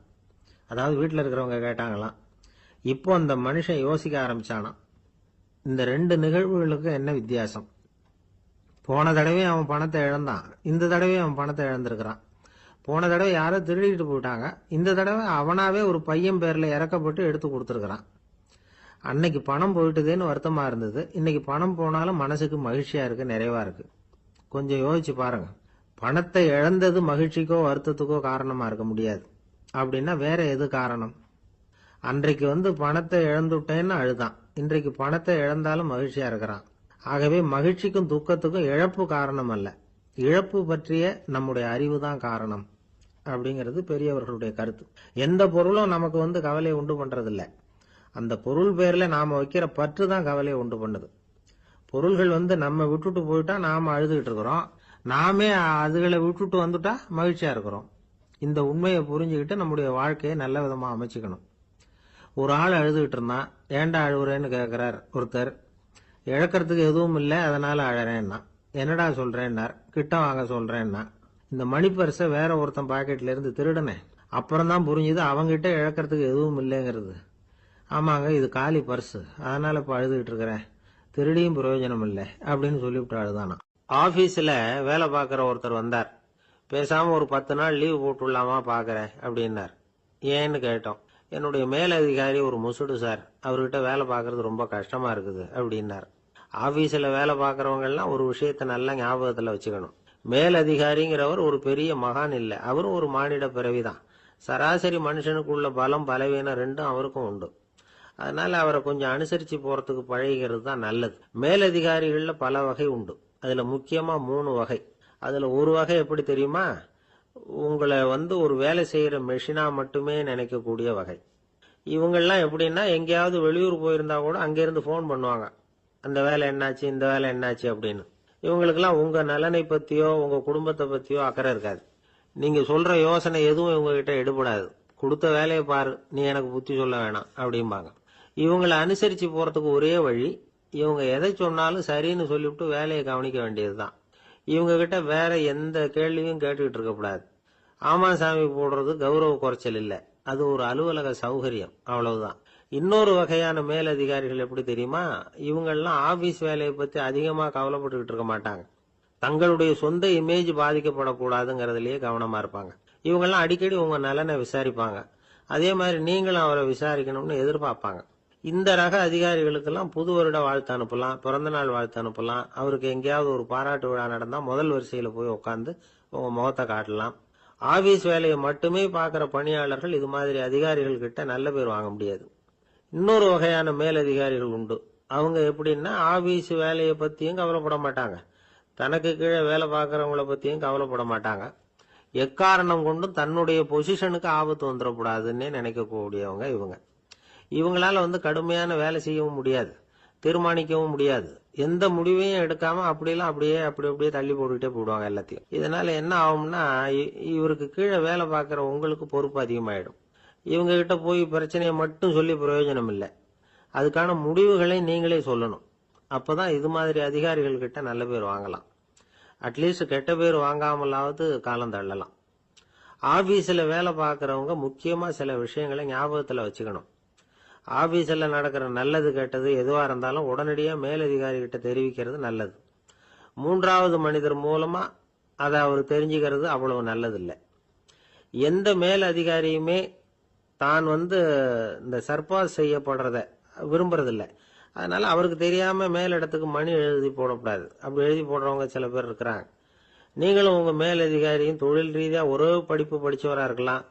அப்படி இருந்ததுன்னா அட்ஜஸ்ட் பண்ணி போறது கொஞ்சம் கஷ்டம்தான். இதை மனசுல வச்சுக்கிட்டு நடந்துக்கணும். உங்களுக்கும் அவருக்கும் அபிப்பிராய பேதமா, அது அவருக்கும் உங்களுக்கும் உள்ள தனிப்பட்ட பிரச்சனை. அதை விளம்பரப்படுத்திட்டு இருக்க கூடாது. அது அவருடைய கோபத்தை கிளறும். உங்க மேலதிகாரி உங்க கூட படிச்சவரா இருக்கலாம். அதுக்காக அவர் எல்லாருக்கும் முன்னாடி அடைய கிச்சாமி எப்படிடா இருக்க அப்படின்லாம் கேட்டுக்கிட்டு இருக்க கூடாது. பொதுவா யாரும் அதை விரும்புறதில்ல. இவ்வளவையும் உங்க மனசுல வச்சுக்கிட்டு கொஞ்சம் சாமர்த்தியமா நடந்துகிட்டீங்கன்னா ஆபீஸ் உங்களுக்கு அவஸ்தையா இருக்காது, ஆனந்தமா இருக்கும். ஒரு மேலதிகாரி தன்கிட்ட வேலை பார்க்கிற ஒருத்தரை பத்தி ரொம்ப பெருமையா சொன்னாராம். எங்க ஆபீஸ்ல எவ்வளவோ பேர் வேலை பார்க்கறாங்க, எல்லாரும் தினமும் ஏதாவது பிரச்சனைகளை சொல்லிட்டு இருப்பாங்க. ஆனா இவர் ஒருத்தர் மட்டும்தான் இது வரைக்கும் என்கிட்ட எந்த பிரச்சனையும் சொன்னதே இல்லை. அவர் பாட்டுக்கு வருவார், வேலை பார்ப்பார், போயிடுவார் அப்படின்னாராம். நான் உடனே அவ்வளவு பெருமைக்குரிய அந்த ஊழியரை பார்த்து கேட்டேன், ஏன்பா உன்னுடைய மேலதிகாரி கிட்ட நீ எந்த பிரச்சனையும் கொண்டுகிட்டு போறதே இல்லையாமே அப்படின்னு கேட்டேன். அதுக்கு அவர் சொல்றாரு, ஆமாங்க, அது ஏன்னா அவரால் எந்த பிரச்சனையுமே தீர்க்க முடியாதுங்கிறது எனக்கு நல்லா தெரியும், அதனால அப்படி செய்யறேன், வேற ஒண்ணும் இல்லை அப்படின்னார் ரொம்ப பொறுமையா. இப்பெல்லாம் நம்ம ஊர்ல மாமியார் மருமகள் ஒருத்தர் நல்லா புரிஞ்சுக்கிட்டு நல்ல விதமா தான் இருக்கிறாங்க பல இடத்துல. அதனால நான் இப்ப சொல்ல போற கதையை கேட்டுவிட்டு இந்த காலத்துல அவ்வளவு மோசமா யாரு சார் நடந்துக்கிறாங்க அப்படின்னு கேட்டு யாரும் சண்டைக்கு வரக்கூடாது. இன்னொரு உண்மையையும் சொல்லிவிடுறேன். அதாவது இந்த கதைய நமக்கு எழுதி அனுப்பி இருக்கிறதே கொஞ்ச நாள்ல மருமகளாகவும் அதுக்கப்புறம் கொஞ்ச காலத்துல மாமியாராகவும் ஆக போற ஒரு நேயர் தான். சரி, இந்த கதைக்கு வருவோம். அதாவது ஒரு சின்ன குடும்பம், அந்த வீட்டுல மாமியார் ஆட்சி, அவங்க வச்சதுதான் சட்டம். புள்ளையண்டா எப்படின்னா, அம்மா சொல்றதையும் கேட்டுக்குவான், மனைவி சொல்றதையும் கேட்டுக்குவான். நமக்கு எண்ணத்துக்கு வம்புங்கிற டைப். மருமகள் பேர்ல குறை கண்டுபிடிக்கிறதுலயே அந்த மாமியாருக்கு ஒரு சுவாரஸ்யம். சின்ன சின்ன விஷயத்துல எல்லாம் குத்தம் கண்டுபிடிச்சுக்கிட்டே இருக்கிறாங்க. பொதுவா எல்லாரும் எப்படின்னா ஏதாவது ஒரு காரணத்துக்காக சண்டை போட்டுக்கிட்டு இருப்பாங்க. அந்த அம்மா எப்படின்னா ஏதாவது ஒரு சண்டையை போடுறதுக்காக காரணத்தை தேடிட்டு இருப்பாங்க. அப்படி ஒரு மனசு. அந்த மருமக பொண்ணு பாவம் பயந்து பயந்து ஒவ்வொரு காரியமும் செஞ்சுக்கிட்டு வந்தது. இப்படியே பல வருஷம் ஓடி போட்டுது. அந்த மாமியாருக்கும் ரொம்ப வயசாயிட்டுது. இருந்தாலும் அந்த பழைய சுபாவம் மட்டும் மாறவே இல்லை. திடீர்னு ஒரு நாள் பக்கவாதம் வந்து அந்த அம்மாவுக்கு ஒரு பக்கம் கை கால் இழுத்துக்கிட்டுது. வாய் சுத்தமா பேச முடியாம போயிட்டுது. சத்தம் மட்டும் வரும். ஒரு பக்கத்து கை காலை அசைக்க முடியும். பேசுறதெல்லாம் கையால தான், அதாவது கை சைகையால. இப்படிப்பட்ட நிலைமையில கூட அந்த பொண்ணு தண்ணியோ பாலோ இவங்க எதிரில் கொண்டாந்து வச்சா அதை வேணும்னே தட்டி விட்டுட்டு ஒம்பு வளர்க்கறது. அதுக்கப்புறம் அந்த பொண்ணு தரையை சுத்தப்படுத்தும்ல, அதை பார்த்து ரசிக்கிறது. இருந்தாலும் அந்த பொண்ணு இதையெல்லாம் பெருசுப்படுத்தாம ரொம்ப பொறுமையா தான் இருந்தது. ஒரு நாள் வீட்டில் வச்சிருந்த பாலை பூனை குடிச்சிட்டு போயிட்டுது. வயசான காலத்துல இந்த அம்மா பால் இல்லாம கஷ்டப்படுவாங்களே அப்படின்னு நினைச்சு பக்கத்து வீட்டுல போய் கொஞ்சம் பால் வாங்கிட்டு வந்து காய்ச்சி மாமியார் முன்னாடி கொண்டாந்து வச்சுது அந்த பொண்ணு. வழக்கம் போல அந்த அம்மா பாலை தட்டி விட்டுட்டாங்க. இது அந்த மருமக பொண்ணு கவனிச்சுட்டுது. இவ்வளவு நாள் பொறுமையா இருந்த இந்த மருமகளுக்கு இன்னைக்கு இதை பார்த்துதான் அசாத்திய கோபம் வந்துட்டுது. கதவுக்கு பக்கத்துல சாத்தி வச்சிருந்த உலக்கையை எடுத்து மாமியார் தலையில போட, அது குறி தவறி கழுத்துல பட, அந்த அம்மா கழுத்தை பிடிச்சிக்கிட்டு ஊன்னு கத்த, இந்த பொண்ணு ஒன்னும் அலட்டிக்காம உலக்கையை எடுத்து மறுபடியும் கதவு பக்கம் சாத்தி வச்சுட்டு அது பாட்டுக்கு நடந்து போயிட்டுது. இருந்தாலும் மனசுக்குள்ள லேசா ஒரு பயம். கணவன் வீட்டுக்கு வந்ததும் என்ன விஷயம்னு கேட்டா எப்படி சமாளிக்கிறது? அன்னைக்குன்னு பார்த்து ரொம்ப நேரம் கழிச்சு வீடு வந்து சேர்ந்தான் கணவன். உடனே அந்த அம்மா புகார் பண்ண ஆரம்பிச்சுட்டுது. பேச்சுதான் வராத, அதனால ஒரு பக்கத்து கையால சைகை காட்டுது. கதவுக்கு பக்கத்துல இருந்த உலக்க பக்கமா கையை நீட்டி காட்டி, அப்படியே அந்த கைய தன் கழுத்துக்கு பின்பக்கமா சுத்தி காட்டி நாக்க வெளியில நீட்டி நடந்த விஷயத்த புரிய வைக்கிறதுக்கு முயற்சி பண்ணுது. இவனுக்கு ஒன்னும் புரியல. என்ன சொல்றாங்க அம்மா அப்படின்னு மனைவி கிட்ட கேக்குறான். அதுக்கு அந்த பொண்ணு ரொம்ப புத்திசாலித்தனமா, என்னங்க உங்க அம்மா சொல்றது உங்களுக்கு இன்னும் புரியலையா? அவங்க உங்களை பார்த்து என்ன சொல்றாங்கன்னா, ஏண்டா உலக்க மாதிரி நிக்கிற, சாக போற எனக்கு சங்கிலி எதுக்கு, என் கழுத்துல கிடக்குற இந்த சங்கிலியை கழட்டி என் மருமக கழுத்துல போடுறா அப்படின்னு சொல்றாங்க அப்படின்னு தான். ஓ அப்படியா விஷயம்னு சொல்லி அம்மா கழுத்துல இருந்த சங்கிலியை எடுத்து மனைவி கழுத்துல போட்டுட்டு, அம்மா உன் விருப்பப்படியே போட்டாச்சு, இனிமேலாவது நிம்மதியா படுத்து தூங்கு அப்படின்னு சொல்லிவிட்டு உள்ள போயிட்டான். பாத்தீங்களா கதைய? அதனாலதான் மாமியார்கள் சைகை காட்டுறதுன்னா கூட இனிமே ஜாக்கிரதையா இருக்கணும். அந்த ஆளுக்கு பேச தெரியாது, அவர்கிட்ட கொஞ்சம் எச்சரிக்கையா நடந்துக்கோ அப்படின்னு சொல்றது உண்டு. அப்படின்னா என்ன அர்த்தம்? அவர் இன்னமும் குழந்தையாவே இருக்கிறாரு, இன்னும் பேச்சு வரலன்னு அர்த்தம்? அப்படி இல்லை, அவருக்கு நாகரிகமா பேச தெரியலன்னு அர்த்தம். பேசுறதுங்கிறது மனுஷனால மட்டுமே முடியக்கூடிய ஒரு காரியம். அப்படி இருந்தும் அதோட பெருமையை அவன் இன்னமும் சரியா புரிஞ்சுக்கலன்னு தான் சொல்லணும். அதனாலதான் அவன் அளவுக்கு அதிகமா வார்த்தைகளை கொட்டி போடுறான். அதுக்கப்புறம் அதையெல்லாம் திருப்பி அள்ள முடியாம கிடந்து கஷ்டப்படுறான். கொட்டுன வார்த்தையை அள்ள முடியுமா? ஒருத்தரை இன்னைக்கு பார்த்து முட்டாள்னு திட்டி போடுறீங்க, நாளைக்கு மறுபடியும் அவர்கிட்ட போய் நேத்திக்கு உன்னை முட்டாள்னு சொல்லிவிட்டேன், அந்த வார்த்தையை திருப்பி கொடு வாங்கிட்டு போயிடுறேன் அப்படின்னு நான் சொல்ல முடியும்? அவன் கோபக்காரனா இருந்தா நேத்திக்கு அதை வேற விதமா உங்களுக்கு திருப்பி கொடுத்துருப்பான். உலகத்துல எவ்வளவோ ஜீவராசிகள் இருக்கு, அதுக்கெல்லாம் வாய் இருக்குது. அந்த வாயெல்லாம் எதுக்கு உபயோகம்? சாப்பிட்றதுக்காக. ஆனா நமக்கு இருக்கிற வாய் சாப்பிட்றதுக்காக மட்டும் இல்லை, பேசுறதுக்காகவும் தான். பேச முடியலன்னா வாய் இருந்தா கூட அது வாயில்லா ஜீவன் தான். ஒரு பையனை பார்த்து அது வாய் உள்ள புள்ள பொழைச்சிக்கும் அப்படின்னா மற்ற பையன்களுக்கெல்லாம் முகத்துல வாயே இல்லைன்னு அர்த்தம்? அப்படி இல்லை, அந்த பையன் கொஞ்சம் கெட்டிக்காரத்தனமா பேசுவான்னு அர்த்தம். அதனால எப்படி பேசணும் அப்படிங்கறத நாம முக்கியமா தெரிஞ்சுக்கணும். இதுக்கு 8 விதமான குறிப்புகளை நம்ம பெரியவங்க சொல்லியிருக்கிறாங்க. பேச்சுக்கு 8 அங்கங்கள் உண்டு அப்படின்னு அவங்க சொல்றாங்க. அதெல்லாம் என்னென்ன அப்படின்னா, உண்மை, நன்மை, அன்பு, நிதானம், இனிமை, ஆழம், சமயமறிதல், சபையறிதல். இந்த 8 தன்மையும் பேச்சில் இருக்கணுமா. இதையே கொஞ்சம் விவரமா சில பேர் போர்டில் எழுதி வச்சிருப்பாங்க. அதாவது எழுத்துலயாவது அதெல்லாம் இருக்கட்டுமே அப்படின்னு நினைச்சு நீங்க கூட சில இடங்கள்ல இதை பார்த்திருக்கலாம். அதாவது உண்மையே பேசுக, நன்மையே பேசுக, அன்பாக பேசுக, நிதானமாக பேசுக, இனிமையாக பேசுக, ஆழமுடையதாக பேசுக, சமயமறிந்து பேசுக, சபையறிந்து பேசுக. இப்படி எழுதி வச்சிருப்பாங்க. இந்த 8 அம்சமும் சரியா பொருந்தி இருந்தாதான் அது பேச்சு. மற்றதெல்லாம் பேச்சாயிடாது. பேச்சு ஒரு சிறந்த கலை. எல்லாத்தையும் விட பேசாம இருந்தும் பழகணும், அது ரொம்ப முக்கியம். உண்மையே பேசணும். சத்தியத்துக்கு மதிப்பு கொடுக்கறவங்கள தான் சரித்திரம் மதிக்கும்.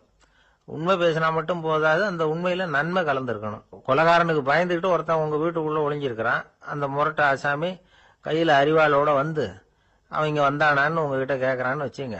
உண்மைதான் உயர்வு தரும் அப்படின்னு நினைச்சுக்கிட்டு, ஆமா உள்ளதான் இருக்கிறான், அடுப்பங்கரையில குதிருக்கு பின்னாடி உட்காந்துருக்கிறான், போய் பிடிச்சிட்டு போங்க அப்படின்னா சொல்லுவீங்க? அது நன்மை இல்லாத உண்மை.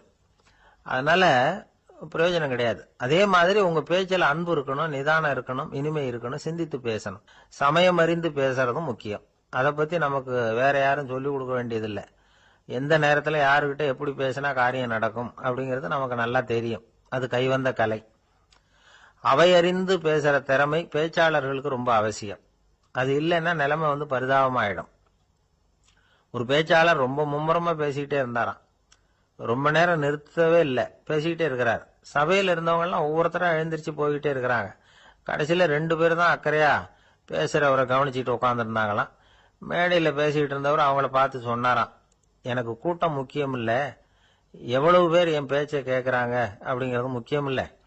நீங்க 2 பேராவது ஊக்கமா என்ன கவனிச்சுக்கிட்டு உட்காந்துருக்கிறீங்க, அது போதும். உங்களுக்காகவே நான் பேசிக்கிட்டு இருக்கிறேன் அப்படின்னார். இதை கேட்டதும் உட்கார்ந்திருந்த 2 பேர்ல ஒருத்தர் எழுந்திருச்சு, அப்படி இல்லைங்க, நாங்க 2 பேரும் நீங்க பேசி முடிச்ச உடனே தொடர்ந்து பேச வேண்டிய ஆளுங்க, அதுக்காக தான் காத்துக்கிட்டு இருக்கிறோம், சீக்கிரம் முடிங்க அப்படின்னாங்களாம். ஒரு ஊர்ல ஒரு துறவி இருந்தார், புத்த சமய துறவி. அந்த ஊர் மன்னன் அவரை பத்தி கேள்விப்பட்டிருக்கான். ஒரு நாள் புறப்பட்டு போனா, துறவியின் பாதங்களை தொட்டு வணங்கினான். அதுக்கப்புறம் சொன்னான், ஐயா, நான் உங்களை அரண்மனைக்கு அழைச்சிட்டு போறதுக்காக வந்திருக்கிறேன், இனிமே நீங்க இங்க எதுக்கு இருக்கணும் அப்படின்னானா.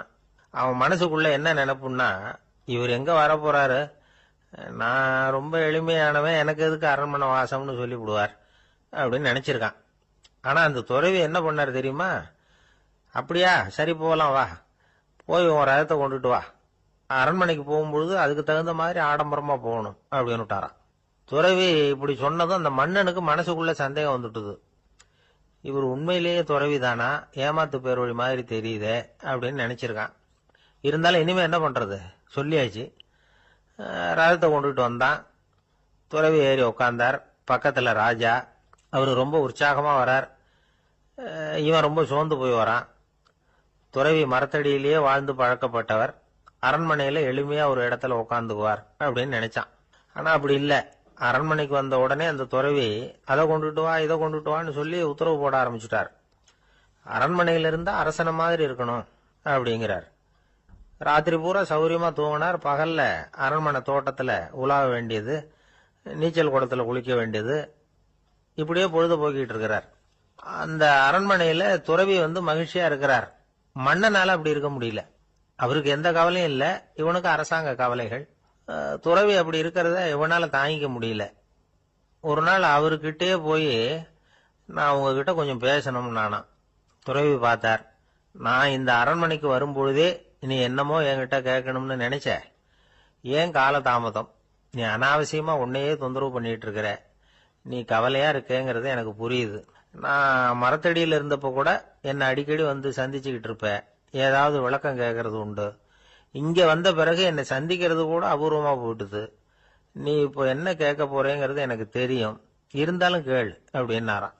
வேற ஒண்ணும் இல்லைங்க, இப்போ உங்களுக்கும் எனக்கு என்ன வித்தியாசம், 2 பேரும் அரண்மனையில தான் இருக்கிறோம். நீங்க மகிழ்ச்சியா இருக்கிறீங்க, நான் அப்படி இருக்க முடியல.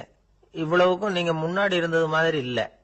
தினமும் தங்க தேர் கேட்கறீங்க, உயர்தரமான ஆடைகள் அணிகிறீங்க, சுவையான சாப்பாடு. இப்படி இருக்கிறப்போ உங்களுக்கும் எனக்கு என்ன வித்தியாசம்? இதுதான் மன்னனுடைய கேள்வி. இதுக்கு பதில் சொல்றேன், என் கூட புறப்பட்டு வா, இந்த நகரத்துக்கு வெளியில போவோம் அப்படின்னு சொல்லி அரசனை கூப்பிட்டுக்கிட்டு ஊர் எல்லைக்கு சேர்ந்தார் துறவி.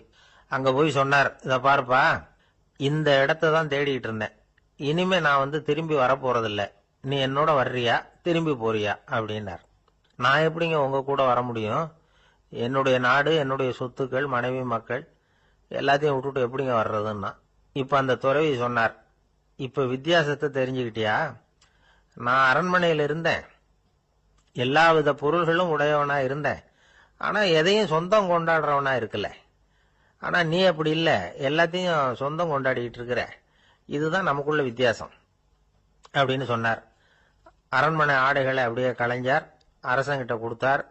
உன்னுடைய ஆடைகளை நீயே வச்சுக்கோன்னார். அவர் பாட்டுக்கு நடந்து போனார், திரும்பியே பார்க்கல.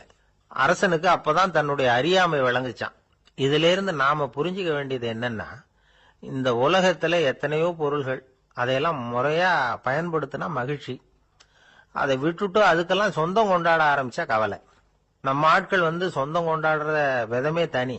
ஒரு ஆளு இன்னொருத்தங்கிட்ட ஒரு கொடை கடன் வாங்கியிருந்தான், திருப்பி கொடுக்கல. கொடையை கொடுத்தவன் கேட்டான், என்கிட்ட கடன் வாங்கினிய கொடை, அதை கொஞ்சம் திருப்பி தர்றியான்னா. அது உனக்கு இப்போ அவசரமா தேவைப்படுதா அப்படின்னு கேட்டான் இவன். எனக்கு தேவைப்படல, அந்த கொடைய நான் யாருகிட்ட வாங்கியிருந்தேனோ அவனுக்கு இப்போ அது அவசரமா தேவைப்படுது அப்படின்னானா அந்த ஆள். ஒரு அரசனும் அமைச்சரும் ஒரு நாள் ரொம்ப சாவகாசமா பேசிட்டு இருந்தாங்களாம். அரசன் அமைச்சரை பார்த்து ஒரு கேள்வி கேட்டிருக்கார். ஏங்க அமைச்சரே, ஆசை இல்லாத ஒரு மனுஷனால இருக்க முடியுமா அப்படின்னு.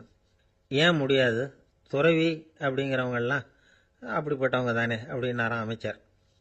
அவங்கெல்லாம் உண்மையிலேயே ஆசையை விட்டவங்க தானா அப்படின்னு கேட்டாராம் ராஜா. அப்படிதான் இருக்கணும் அப்படின்னாராம் அமைச்சர். அப்படின்னா ஆசையே இல்லாத ஒரு உண்மையான துறவியை நான் பார்க்கணுமேன்னார். அது என்ன பிரமாதம், அதுக்கு நான் ஏற்பாடு பண்ணுறேன் அப்படின்னு விட்டார் இவர். சொல்லிவிட்டு உடனே புறப்பட்டு போனார். அங்கங்கே தேடினார். அப்புறம் தான் அவருக்கு புரிஞ்சுது உண்மை துறவியை கண்டுபிடிக்கிறது எவ்வளவு கஷ்டமான காரியம்னு. இருந்தாலும் ராஜா கிட்ட சொல்லியாச்சே, உண்மை துறவியை காட்டுறேன்னு. இப்போ என்ன பண்ணுறது? ராஜா கிட்ட சொன்னபடி நடக்கலைன்னா அவருக்கு கோபம் வந்துடும். அமைச்சர் ஒரு யோசனை பண்ணார். அவருக்கு ஒரு வழி தெரிஞ்சுது. அதுதான் சரின்னு முடிவு பண்ணார். அதாவது அந்த ஊரில் அவருக்கு தெரிஞ்ச நாடக நடிகர் ஒருத்தர் இருக்கிறார், நல்லா நடிப்பார். அவரை போய் பார்த்தார். இதை பாருப்பா, எனக்காக நீ ஒரு காரியம் செய்யணும்னார். என்னன்னு கேட்டார் அவர். நீ ஒரு துறவி மாதிரி கொஞ்ச நேரத்துக்கு நடிக்கணும். ராஜா உன்னை பார்த்துட்டு போகிற வரைக்கும் நடி, அது போதும். அதுக்காக உனக்கு 10,000 ரூபா தரேன் அப்படின்னார். அவர் எந்த காலத்தில் இவ்வளவு பணத்தை மொத்தமாக பார்த்துருக்கார். அதனால் உடனே சரின்னு ஒத்துக்கிட்டார். அமைச்சர் அரண்மனைக்கு திரும்பி வந்தார். என்ன அமைச்சரே, இன்னுமா ஒரு உண்மையான துறவி கிடைக்கலன்னார். உண்மையான துறவி ஒருத்தரை இப்போ தான் கொஞ்ச நேரத்துக்கு முன்னாடி பார்த்து பேசிவிட்டு வர்றேன். அவர் நம்ம ஊருக்கு வெளியில் குளத்தங்கரையில் உள்ள ஒரு ஆலமரத்துக்கு அடியில் உட்காந்துருக்கிறார் அப்படின்னார் இவர். அப்படின்னா உடனே புறப்படுங்க அப்படின்னார் ராஜா. பரிவாரங்களோடு புறப்பட்டார். அங்கே அந்த மரத்தடியில் அந்த ஆள் வேஷம் போட்டுக்கிட்டு துறவி மாதிரி உட்காந்துருக்கிறான். ராஜா நேராக போனார். அந்த துறவி காலில் பொத்துன்னு விழுந்து வணங்கினார். உடனே ராணியும் அவர் காலில் விழுந்தாங்க. அடுத்தபடியாக அமைச்சர் விழுந்தார். அவருக்கு தெரியும் இது நம்ம ஆள் தான்னு. இருந்தாலும் என்ன பண்ணுறது, நேரம். அப்புறம் பரிவாரங்கள்லாம் துறவி காலில் விழுந்து ஆசீர்வாதம் வாங்கிட்டாங்க. ராஜா அப்புறமா தங்கத்தட்டில் பொன்னையும் பொருளையும் வச்சு அந்த துறவிகிட்ட ரொம்ப பணிவாக நீட்டுறார். தாங்கள் தயவு பண்ணி இதை ஏற்றுக்கணும் அப்படின்னு வேண்டிக்கிட்டார். அந்த துறவி பற்று இல்லாமல் அதை பார்த்தார். எல்லாத்தையும் திறந்துட்ட எனக்கு இதெல்லாம் எதுக்காக அப்படின்னு சொல்லி அதை மறுத்துட்டாராம். ஆஹா, உண்மையான துறவியை பார்த்துட்டோம் அப்படிங்கிற ஆனந்தம் அரசருக்கு. ரொம்ப நிம்மதியாக திருப்தியாக திரும்பி வந்தார் அரண்மனைக்கு. அதுக்கப்புறம் அமைச்சர் யாருக்கும் தெரியாமல் அந்த துறவிகிட்ட ஓடினார். சொன்ன பிரகாரம் பணத்தை நீட்டினார். இந்தாப்பா, நான் உங்ககிட்ட சொன்னபடி 10,000 ரூபா பணம் எடுத்துக்கோ அப்படின்னார். அந்த ஆள் ராஜா கிட்ட சொன்னது மாதிரியே எல்லாத்தையும் திறந்துட்ட எனக்கு இதெல்லாம் எதுக்காக, வேணாம் அப்படின்னு விட்டாராம். நடித்த வரைக்கும் போதும்ப்பா, இனிமேல் இந்த நாடக வசனம்லாம் வேணாம், வேஷத்தை கலைச்சிரு, பணத்தை வாங்கிக்கோன்னார். இல்லைங்க, இது வேஷம் இல்லை, இது வசனமும் இல்லை, இது உண்மை. கொஞ்ச நேரம் துறவி மாதிரி நடித்ததுக்கே இந்த தேசத்து ராஜா, ராணி, அமைச்சர், பரிவாரங்கள் எல்லாம் என் காலில் விழுந்து வணங்குறாங்க. அப்படின்னா உண்மையான துறவியாக இருக்கிறது எவ்வளவு பெருமையான விஷயம். நான் உண்மையான துறவியாக ஆக போகிறேன், அப்படி முடிவும் பண்ணிட்டேன் அப்படின்னார் அந்த நடிகர். வேஷம் கூட எப்படிப்பட்ட விளைவுகளை உண்டு பண்ணுது பார்த்தீங்களா. நம்மால் ஒருத்தன் ரொம்ப வசதியாக தான் இருந்தான். ஒரு நாள் அவன் சொத்து பூரா திருட்டு போட்டுது. அதுக்கப்புறம் இவன் துறவி மாதிரி ஆயிட்டான். ஊர் ஊராக சுற்றினான். ஒரு குருநாதரை தேடி கண்டுபிடிச்சான். அவர்கிட்ட சீடனாக சேர்ந்துக்கிட்டான். அவனை பார்த்து ஒருத்தர் கேட்டார், நீ உண்மையான சீடன் தானான்னு. இல்லைங்க, சீடன் மாதிரி நடிச்சுக்கிட்டு இருக்கிறேன் அப்படின்னா. அது குரு துரோகம் இல்லையா அப்படின்னு கேட்டார் அவர். இல்லைங்க, நான் பண்ணது குரு துரோகம் இல்லை, என் குரு பண்ணது தான் துரோகம். என்னுடைய பணத்தை கொள்ளையடிச்சது இவர் தான். அதை எங்கே வச்சிருக்காருன்னு கண்டுபிடிக்கிறதுக்காக தான் இவர்கிட்ட சீடனாக சேர்ந்துருக்கிறேன் அப்படின்னா. ஒரு ஆள் இருந்தான், நிறைய பணம் சம்பாதிச்சான். ஆனால் செலவு பண்ண மனசு வரல. கருமி. அவன் என்ன பண்ணா, சேர்த்த பணம் பூராவையும் ஒரு மரத்தடியில் புதைச்சி வச்சிருந்தான். வாரத்துக்கு ஒரு தடவை அந்த மரத்தடிக்கு வருவான். புதைச்ச இடத்த ஆவலோடு பார்த்துக்கிட்டு இருப்பான். அதுக்கப்புறம் போயிடுவான். அவ்வளவுதான். ஒரு நாள் ஒரு திருடன் வந்தான். இவன் புதைச்சி வச்சிருந்ததெல்லாம் எடுத்துகிட்டு போட்டான். இது தெரிஞ்சு போச்சு. அந்த கருமி புலம்ப ஆரம்பிச்சிட்டான். இவன் புலம்பலை கேட்டதும் அக்கம் பக்கத்தில் இருந்தவங்கெல்லாம் ஓடி வந்தாங்க. என்ன விஷயம்னு விசாரிச்சாங்க. இவன் சொன்னான். ஒரு பெரியவர் கேட்டார், ஏன்பா வாரம் வந்து இந்த இடத்த பார்க்கறதாக சொன்னியே, எப்போவாவது இதில் இருக்கிற பணத்தை எடுத்து செலவு பண்ணியிருக்கியா அப்படின்னு கேட்டார். நான் அப்பப்போ வந்து அதை பார்க்கறது தான் வழக்கம், அதை தொட்டதே இல்லைன்னு அவன். சரி, அப்படின்னா இப்போவும் நீ அதே மாதிரி வாரம் ஒரு தடவை வந்து இந்த இடத்த பார்த்துட்டு போகலாமே அப்படின்னாராம் அந்த பெரியவர். அதுவும் சரிதானே, எவ்வளவு காலமானாலும் அவன் அந்த பணத்தை எடுத்து செலவு பண்ண போறதில்ல. அப்படி இருக்கிறப்ப உள்ளே பணம் இருந்தாலும் ஒன்று தான், இல்லாமல் போனாலும் ஒன்று தான். இதிலிருந்து என்ன புரியுதுன்னா, ஒருத்தர்கிட்ட இருக்கிற பணத்தை கொண்டு அவர் பணக்காரரா ஏழையா அப்படின்னு முடிவு செய்கிறது சரியில்லை. அந்த செல்வத்தை அனுபவிக்கிற திறன், பயன்படுத்துகிற திறன், அதை வச்சு தான் அவர் ஏழையா பணக்காரரா அப்படிங்கிறத நிர்ணயம் பண்ணணும். அதுதான் சரி. செலவு பண்ண தெரியாதவன் சேகரம் பண்ணிகிட்டே இருக்கிறதுனால என்ன பிரயோஜனம்? தலைமுடியே இல்லாதவன் தாராளமாக சீப்புகளை வாங்கி சேகரம் பண்ணுறது மாதிரி தானே இது. சில சமயம் செலவு பண்ண நாம் தயாராக இருந்தால் கூட அந்த செல்வம் நமக்கு பயன்படுறதில்ல. அரேபியாவில் ஒரு நகை வியாபாரி விலை உயர்ந்த முத்துக்களை எல்லாம் அவர் வச்சு வியாபாரம் பண்ணிகிட்டு இருந்தார். அவர் ஒரு சமயம் ஒரு பாலைவனம் வழியாக போயிட்டு இருக்கிறார் ஒட்டகத்தில். அப்போ திடீர்னு கடுமையான புயல் வீச ஆரம்பிச்சுட்டுது. திசை தவறி இவர் எங்கேயோ வந்துட்டார். கூட வந்தவங்களையும் காணலை, எங்கே போனாங்களோ தெரியல. இவர் ரொம்ப பயந்து போய் அங்கேயும் எங்கேயுமா அலைஞ்சு திரியிறார். வழியே தெரியல. பசி கடுமையாயிட்டுது. ஒட்டகத்து முதுகில் ஒரு மூட்டை இருந்தது. அதை பிரித்து பார்த்தார். உள்ளே ஏதாவது இருக்கான்னு தேடி பார்க்குறார். அது வரைக்கும் கண்ணில் தட்டுப்படாத அபூர்வமான ஒரு பை கண்ணில் பட்டுது. ஆஹா, அதில் ஏதாவது சாப்பிட்றதுக்கு இருக்கும் அப்படின்னு நினச்சி ஆவலாக அதை பிரித்து பார்க்குறார். அந்த பையில் விலை உயர்ந்த முத்துக்கள் நிறைய இருந்துதான். அப்போ தான் அவர் நினச்சாராம், விலை உயர்ந்த முத்துக்கள் கூட சாப்பிட்றதுக்கு உணவாக முடியாது அப்படிங்கிறத புரிஞ்சுக்கிட்டாராம். எந்த நேரத்தில் எது நமக்கு தேவையோ அது நமக்கு தாராளமாக கிடைக்கணும். அப்படி அது கிடைக்கிறதுக்கு நம்மகிட்ட இருக்கிற செல்வம் பயன்படணும். அது நமக்கும் பயன்படலாம், நம்ம மூலமாக அடுத்தவங்களுக்கும் பயன்படலாம். அதுதான் செல்வத்தின் பயன். ஒரு மரத்தடியில் ஒருத்தன் உட்காந்து அழுதுகிட்டு இருந்தான். அந்த பக்கமாக வந்த இன்னொருத்தன் ஏப்பா அழுதுகிட்டு இருக்கிறேன்னு கேட்டான். இந்த இடத்துல தான் பூமிக்கு அடியில் பணம் இருக்குது, புதைச்ச இடம் தெரியல, அதான் அழறேன் அப்படின்னா. நல்லா ஞாபகப்படுத்தி பாரு, எந்த இடத்துல புதைச்ச அப்படின்னு கேட்டான் இவன். அது எப்படி எனக்கு தெரியும், புதைச்சி வச்சிருக்கிறவன் நான் இல்லையே, எங்கள் எதிர்த்த வீட்டுக்காரன் அப்படின்னானா இவன். அந்த ஆள் என்னை கண்ணா புண்ணான்னு திட்டிவிட்டான் சார், அதை நினச்சா எனக்கு ரொம்ப வருத்தமாக இருக்குது அப்படின்னு சொல்லி கவலைப்பட்டார் ஒருத்தர். இதில் கவலைப்படுறதுக்கு என்ன இருக்குது அப்படின்னார் ஒரு பெரியவர். அவர் ஒரு மகான். என்ன சார் இப்படி சொல்கிறீங்க, ஒருத்தர் நம்ம பார்த்து திட்டுனா வருத்தமாக இருக்காதா அப்படின்னார். அது எப்படி வருத்தமாக இருக்கும், திட்டுறதுங்கிறது என்ன, அது வெறும் சத்தம் தானே அப்படின்னார் அந்த பெரியவர். நம்ம ஆளுக்கு தலையை பிச்சுக்கலாம் போல இருந்தது. இருக்காது அப்படின்னா நமக்கு அப்படி தானே தோணுது. அந்த பெரியவர் சொல்கிறது ரொம்ப பெரிய விஷயம். அதை நாம் புரிஞ்சிக்க முயற்சி பண்ணலாம்னா நடைமுறை வாழ்க்கைக்கு அது ஒத்து வர்றது மாதிரி தெரிய மாட்டேங்குது. இருந்தாலும் அந்த பெரியவர் அதுக்கு என்னதான் விளக்கம் கொடுக்குறாருன்னு பார்ப்போமே.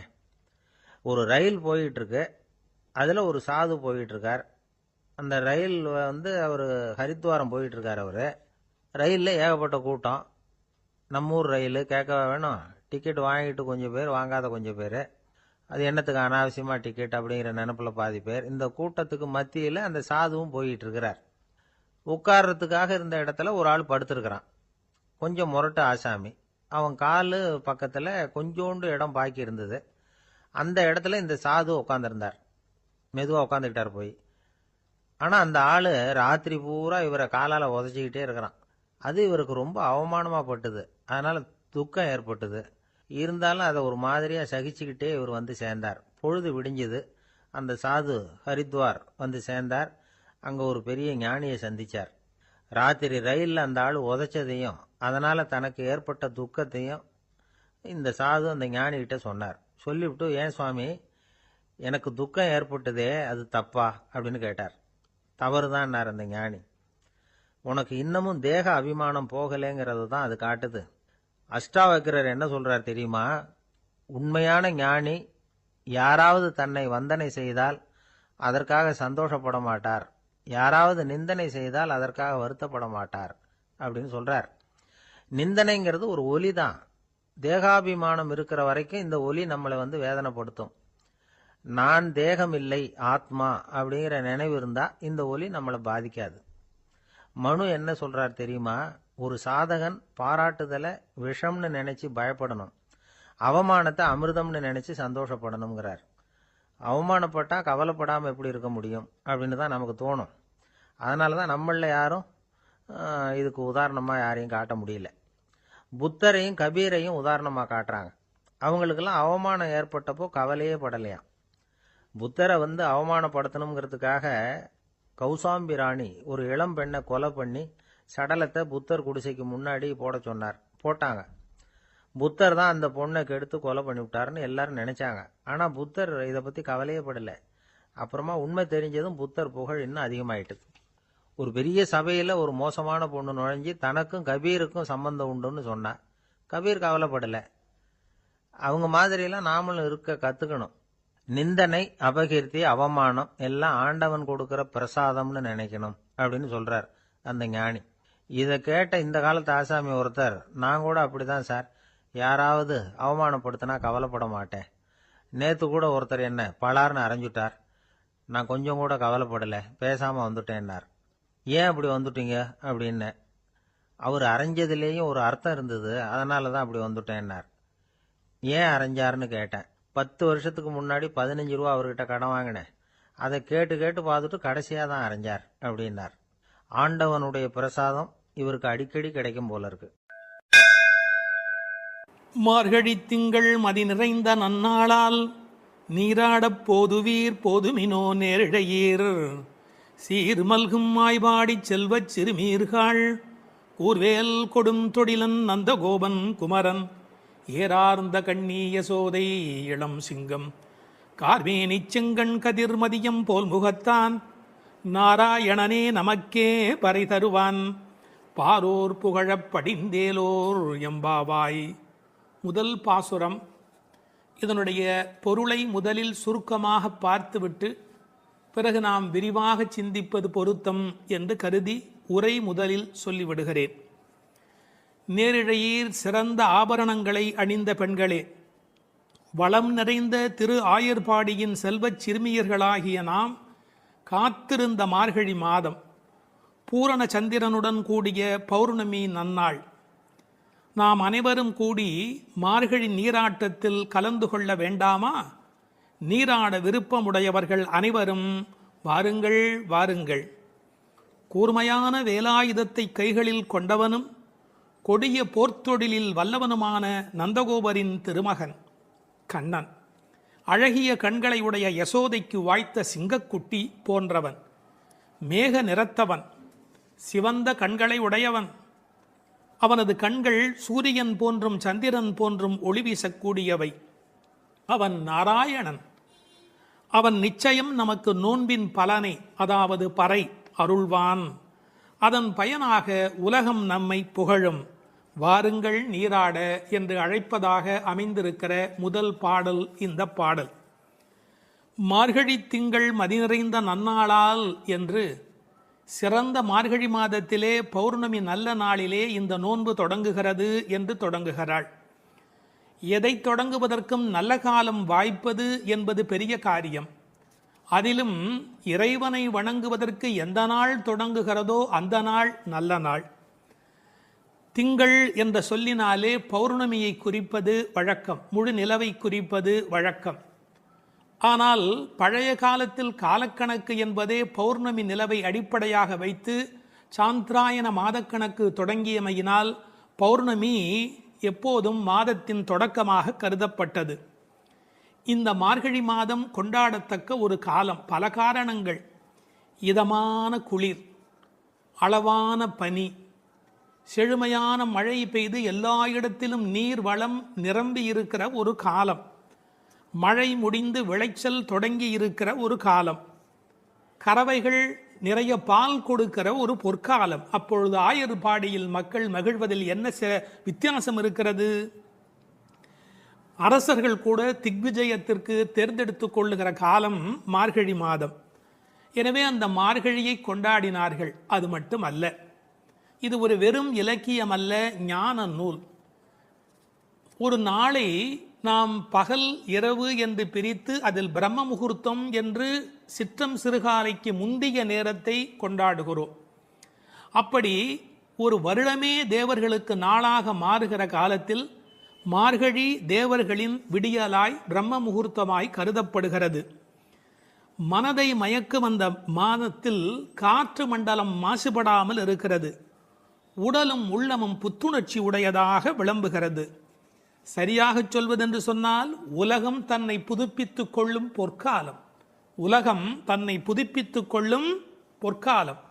அந்நேரத்தில் நாம் நம்மை புதுப்பித்துக் கொள்ளுவதற்குத்தான் மார்கழியில் நோன்பு.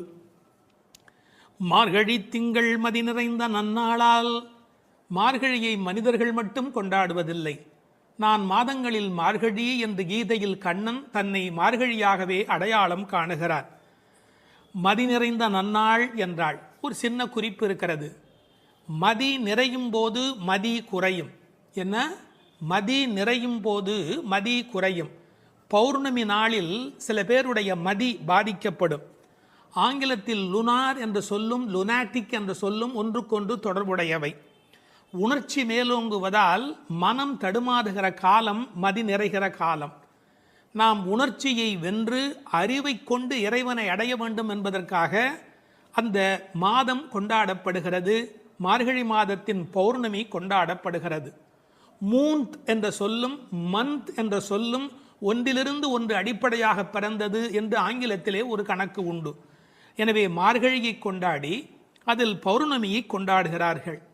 ஒரு பெரிய அழகு, இவர்கள் நாள் பார்த்து தொடங்கினார்களோ இல்லையோ, நல்லது தொடங்கும் போது நாள் தானே வாய்க்கிறது. கோல் விழுக்காட்டிலே விழுந்தார் போலே என்று உரை எழுதுவார்கள். தெருக்களை அடைத்த ஒரு கோலம். வீட்டு வாசல் முகம் கழுவி சாணி தன் தலையில் ஒரு பரங்கிப்பூ கிரீடத்தை வைத்திருக்கிற அருமையான வேளை. புதுமணல் பூத்த ஆற்று வழியில் நிலவின் தகதகப்பில் கருப்பு கண்ணனுடன் கைகோர்த்து கோபிகைகள் குறவை கூத்தாடி அந்த புண்ணிய பொழுது.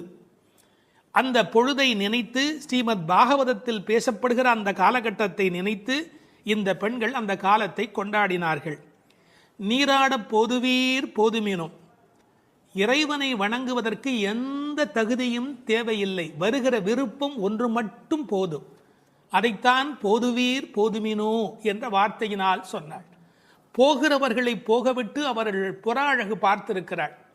மற்ற இடங்களில் போட்டி இருக்கலாம். கடவுளை தரிசிப்பதில் மனிதனுக்குள் போட்டி இருக்கக்கூடாது, பொறாமை இருக்கக்கூடாது. இந்த உலகத்தில் தின்பண்டங்களை கூட பங்கிட்டு உண்ண வேண்டும் என்று நினைக்கிற போது கண்ணனோடு செய்கின்ற கலவியினை, கண்ணனோடு கலந்து பழகுகிற வாய்ப்பை எல்லோரும் சேர்ந்து பருகிக்கொள்ள வேண்டும் என்பதால் தான் போதுவீர் போதுமினோ என்று சொல்கிறாள். நீராட என்பது ஆற்றில் குளத்தில் ஆடுதல் மட்டும் அல்ல, அவன் குணக்கடலில் குளித்தல். குணக்கடலில் குளித்தல். அதனால்தான் அடியார்களோடு போக வேண்டும் என்று அழைத்து கொண்டு போகிறாள். எங்கு போவதாக இருந்தாலும் விவரம் தெரிந்தவர்களுடன் போக வேண்டும் என்பதால் விவரம் தெரிந்த பழைய அடியார்களோடு போக வேண்டும் என்று நினைக்கிறாள். இன்னொரு குறிப்பு, கடவுளை கலத்தல் என்பது குளிப்பதைப் போல் சுலபமானது. அதனால்தான் நீராடப் போதுவீர். எனவே குளிக்க, கடவுளோடு கலக்க, என்றைக்கும் நிலைக்க, கலவி இன்பத்தில் கோபிகைகள் கண்ட அனுபவத்தை சுவைக்க, எல்லாம் சேர்ந்து நீராடப் போதுவீர் என்ற வார்த்தைக்குள் விளங்குகிறது. சில பேருக்கு குளித்தல் உடல் நனைத்தல், சிலருக்கோ அது கழுவுதல், சிலருக்கு அது தெளித்துக் கொள்ளுதல். சிலர்தான் உண்மையில் குளிக்கிறார்கள். குளித்தல் என்ற சொல் எப்படி பிறந்ததென்றால், குளிர்தல் ஏற்பட்டால் மட்டுமே அது குளித்தல். ஆற்றில் சுடித்தோடும் வெள்ளத்தில் நனைகிற போது ஆன்மா விழிப்படைகிறது. பிரபஞ்ச நுகர்ச்சி நீங்கி நமக்கு ஆத்ம அனுபவம் தானே கிடைக்கிறது. தண்ணீர் ஒரு தியாகி, தான் அழுக்காகி பிறரை தூய்மையாக்கும் ஒரு உன்னத தியாகி. அந்த நீராட்டம் இறை அனுபவம் என்ற பொருளிலே இங்கு பேசப்பட்டது. இது ஆயர்பாடி. எப்படிப்பட்ட ஆயர்பாடி தெரியுமா? சீர்மல்கும் ஆயர்பாடி. செல்வச் சிறுமீர்கள். சீர் என்பது என்ன? பசு, எருமை, ஆடு என்கின்ற செல்வங்கள் நிறைந்திருக்கிற இடம், 3 வகையான கன்று ஈனுவதற்கு முந்தைய பசு, கன்று ஈன்ற பசு, கன்று ஈன்று நிறுத்திய பசு, இப்படி 3 வகையான அந்த ஆனிரையும் நிறைந்திருக்கிற இடம். கண்ணன் பிறந்த பிறகு அவன் கைப்பட்டதாலே எல்லாம் அதிகமாக பால் கறப்பதால் செல்வம் செழித்தோங்கி இருப்பதால் செல்வ சிறுமீர்கள். மாடு என்பது தமிழிலே செல்வத்தை குறிக்கும். ஒரு ஆச்சரியம், கேட்டில் என்கிற ஆங்கில சொல்லும் செல்வத்தின் குறியீடு. சிறுமீர்கள் என்றது என்ன என்றால் கண்ணனுக்கு ஒத்த வயதுடையீர் என்று பொருள். இப்போது யாரை பார்க்க போகிறார்கள்? கண்ணன் திருமாளிகை, அது நந்தகோபருடைய திருமாளிகை. அவர் சாதாரணமானப்பட்டவர் அல்ல, கூர்வேல் கொடுந்தொழிலன்.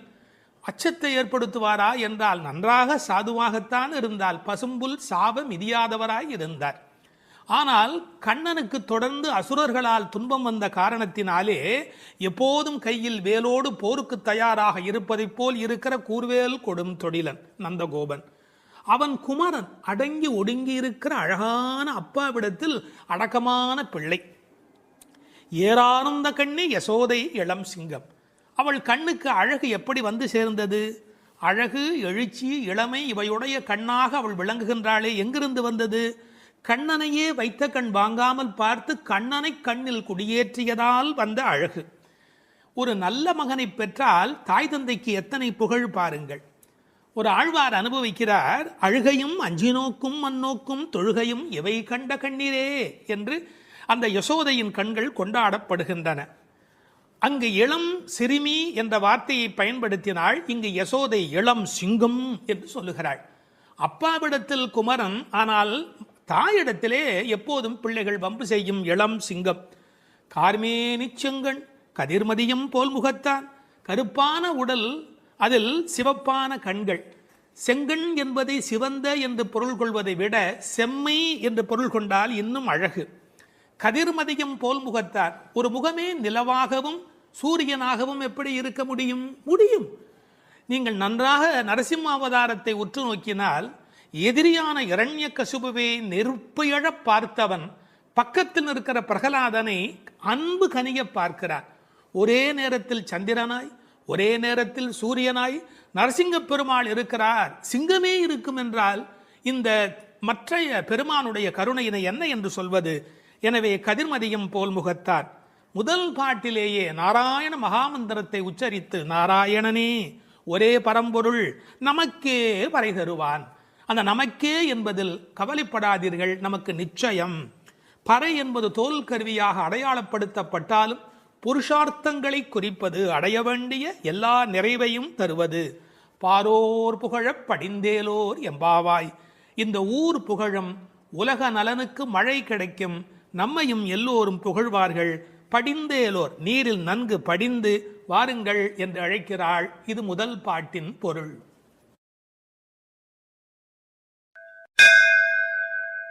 செய்ய வேண்டியவற்றையும் விலக்க வேண்டியவற்றையும் சொல்லுகிற 2ஆம் பாடல். வையத்து வாழ்வீர்கள் நாமும் நம் பாவைக்குச் செய்யும் கெரிசைகள் கேளீரோ. பார்க்கடலுள் பையத்துயின்ற பரமன் அடிபாடி நெய்யுண்ணோம் பாலுண்ணோம். நாட்காலே நீராடி மையிட்டெழுதோம் மலர் இட்டு நாம் முடியோம்.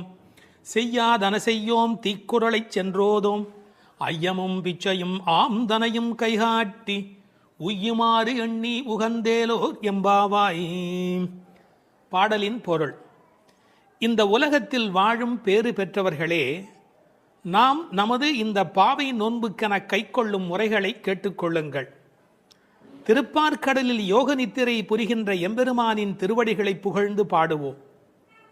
நெய், பால் என்று நாவிற்கு ருசியான பண்டங்களை தேடி நாம் ஓடமாட்டோம், உண்ணமாட்டோம். விடியற்காலையில் நீராடுவோம். உடலை அலங்குபடுத்திக் கொள்ளுகிற கண்ணுக்கு மையிடுதல், கூந்தலுக்கு மலரால் அலங்காரம் செய்து கொள்ளுதல் ஆகிய அழகு செய்யும் செயல்களை ஒதுக்கி வைப்போம்.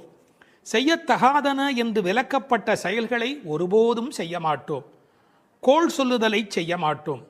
முடிந்த அளவுக்கு தான தர்மங்கள் செய்வோம். உய்ந்து போவதற்கான வழியை நினைத்து மகிழ்ச்சியோடு இந்த நோன்பில் நாம் ஈடுபடுவோம் என்பது பாடலின் திரண்ட பொருள். வையத்து வாழ்வீர்கள் நாமும் நம் பாவைக்கு செய்யும் கெரிசைகள் கேளீரோ. வையத்து வாழ்வீர்கள். நான் ஒரு முரண் சொல்லட்டுமா? இந்த உலகத்தில் பல பேர் தனக்குள் மட்டும் வாழ்கிறார்கள். எப்படி? உச்சந்தலையிலிருந்து உள்ளங்காலுக்குள்ளாக அவர்கள் உலகமே முடிந்து விடுகிறது. தான் தான் தான் தான் என்று தன்னை பற்றி மட்டுமே கவலைப்படுகிறார்கள், தன்னில் மட்டுமே வாழ்கிறார்கள். ஆனால் இவர்கள் வையத்து வாழ்வீர்கள். அதாவது ஊரும் உலகும் நன்மை பெற வேண்டும் என்ற நல்லெண்ணத்தோடு வாழ்கிறார்கள். நாம் பிரபஞ்சத்தோடு பின்னப்பட்டிருக்கிறவர்கள் என்கிற எண்ணத்தோடு இந்த வையத்தை பற்றிய கவலை உடையவர்கள். எனவே வையத்தில் வாழ்கிறவர்கள் வையத்து வாழ்வீர்கள். இந்த வையம் என்ற சொல்லின் மூலம் வையத்து வாழ்வாங்கு வாழ்தல் என்ற திருவள்ளுவர் நமக்கு நினைவூட்டப்படுகிறார். இதில் பாவை நோன்புக்குரிய கிரியைகள் இந்த பாடலில் பேசப்படுகின்றன. ஒரு லீடர்ஷிப் குவாலிட்டி என்கிற தலைமை பண்பு டூஸ் அண்ட் டோன்ட்ஸ் என்ன என்பதை தன்னை பின்பற்றி வருகிறவர்களுக்கு தெளிவாக விளக்கிவிட வேண்டும். இந்த வையம் ஏன் பெருமையுடையது தெரியுமா? வைகுந்தத்திலே இருக்கிற பெருமான் கூட அங்கில்லாத ஒரு ஒளியோடு இந்த பூமிக்கு வந்து மக்களுக்கு அருள் புரிந்து கொண்டு இருக்கிறார். எனவே இந்த வையம் சிறப்புடையது. இந்த வையத்து வாழுகின்ற இளம் பெண்களே, நாம் நம் பாவைக்கு, இந்த பாவை நோன்புக்கு மண்ணிலே ஒரு பாவை பிம்பத்தை பிடித்து அதற்கு இந்த நோன்பு நடத்துவதாலே இதற்கு பாவை நோன்பு என்று பெயர் வந்தது. நாமும் நம் பாவைக்கு இந்த நோன்பிலே நாம் செய்யும் கிரிசைகள் கேளீரோ. ஏன் வையத்தை வாழ்த்துகிறாள்? ஆயர்பாடியிலே வயது போனவர்கள் எல்லாம் கிருஷ்ணனோடு சேர ஒட்டாதபடி அப்போது தடுத்திருந்தார்கள். இப்போது அனுமதி கொடுத்திருப்பதாலே அவர்களை வாழ்த்துகிறாள் என்று எடுத்துக்கொள்ளலாம். என்ன கிரிசைகள், செய்யும் கிரிசைகள்? இது அபிசார ஹோமத்தை போல் பிறரை அழிப்பதற்கான ஒரு முயற்சி அல்ல, வாழச் செய்யும் நோன்பு. இதில் நீங்கள் காது கொடுத்து கேட்பதே இன்பம். இது பெருமானுடைய பெருமையினை நீங்கள் காது கொடுத்து கேட்பதே பெருமை. இந்த பாவை நோன்பை பற்றி தொடங்குகிறவள் அன்றைக்கு கண்ணால் கோபியர்கள் அனுபவித்ததை நாம் காதால் இன்றைக்கு அனுபவித்துக் கொண்டிருப்பதால் வையத்து வாழ்பவர்கள். அதற்கு அடுத்த வரி காதால் எப்படி அனுபவிக்கிறார்கள்? பையத்துயின்ற பரமன் அடிபாடி நெய்யுண்ணோம் பையத்துயின்ற பரமன். இந்த பைய என்று சொல்லு இருக்கிறதே பொதுவாக தமிழிலே எல்லாருக்கும் புரியும் என்று சொல்ல முடியாது. பாண்டி நாட்டு வார்த்தை. தமிழ்நாட்டிலே மதுரைக்கு அப்புறமாக தெற்கு புறத்துக்கு நீங்கள் போனால்தான் பைய என்ற வார்த்தையை கேட்கலாம். யாராவது வந்தால் பைய வாங்க, பைய இருங்க, பைய போலாமே, பைய மெதுவா அப்படின்னு. அவர் எப்படி படுத்திருக்கிறாராம்? பாம்பல, பாம்புக்கு நோகுமோ தனக்கு நோகுமோ அப்படின்னு பட்டும் படாமலும் படுத்திருக்கிறாராம். சரியா சொல்றதா இருந்தால் தூங்காமல் தூங்கி கொண்டு இருக்கிறாராம். ஏன்? அது யோக நித்திரை, அரிதுயில் அல்லவா? காரணம், முழுமுதற் பொருளாகிய நாராயணன் உறங்கிவிட்டால் இந்த உலகம் என்னாகும்?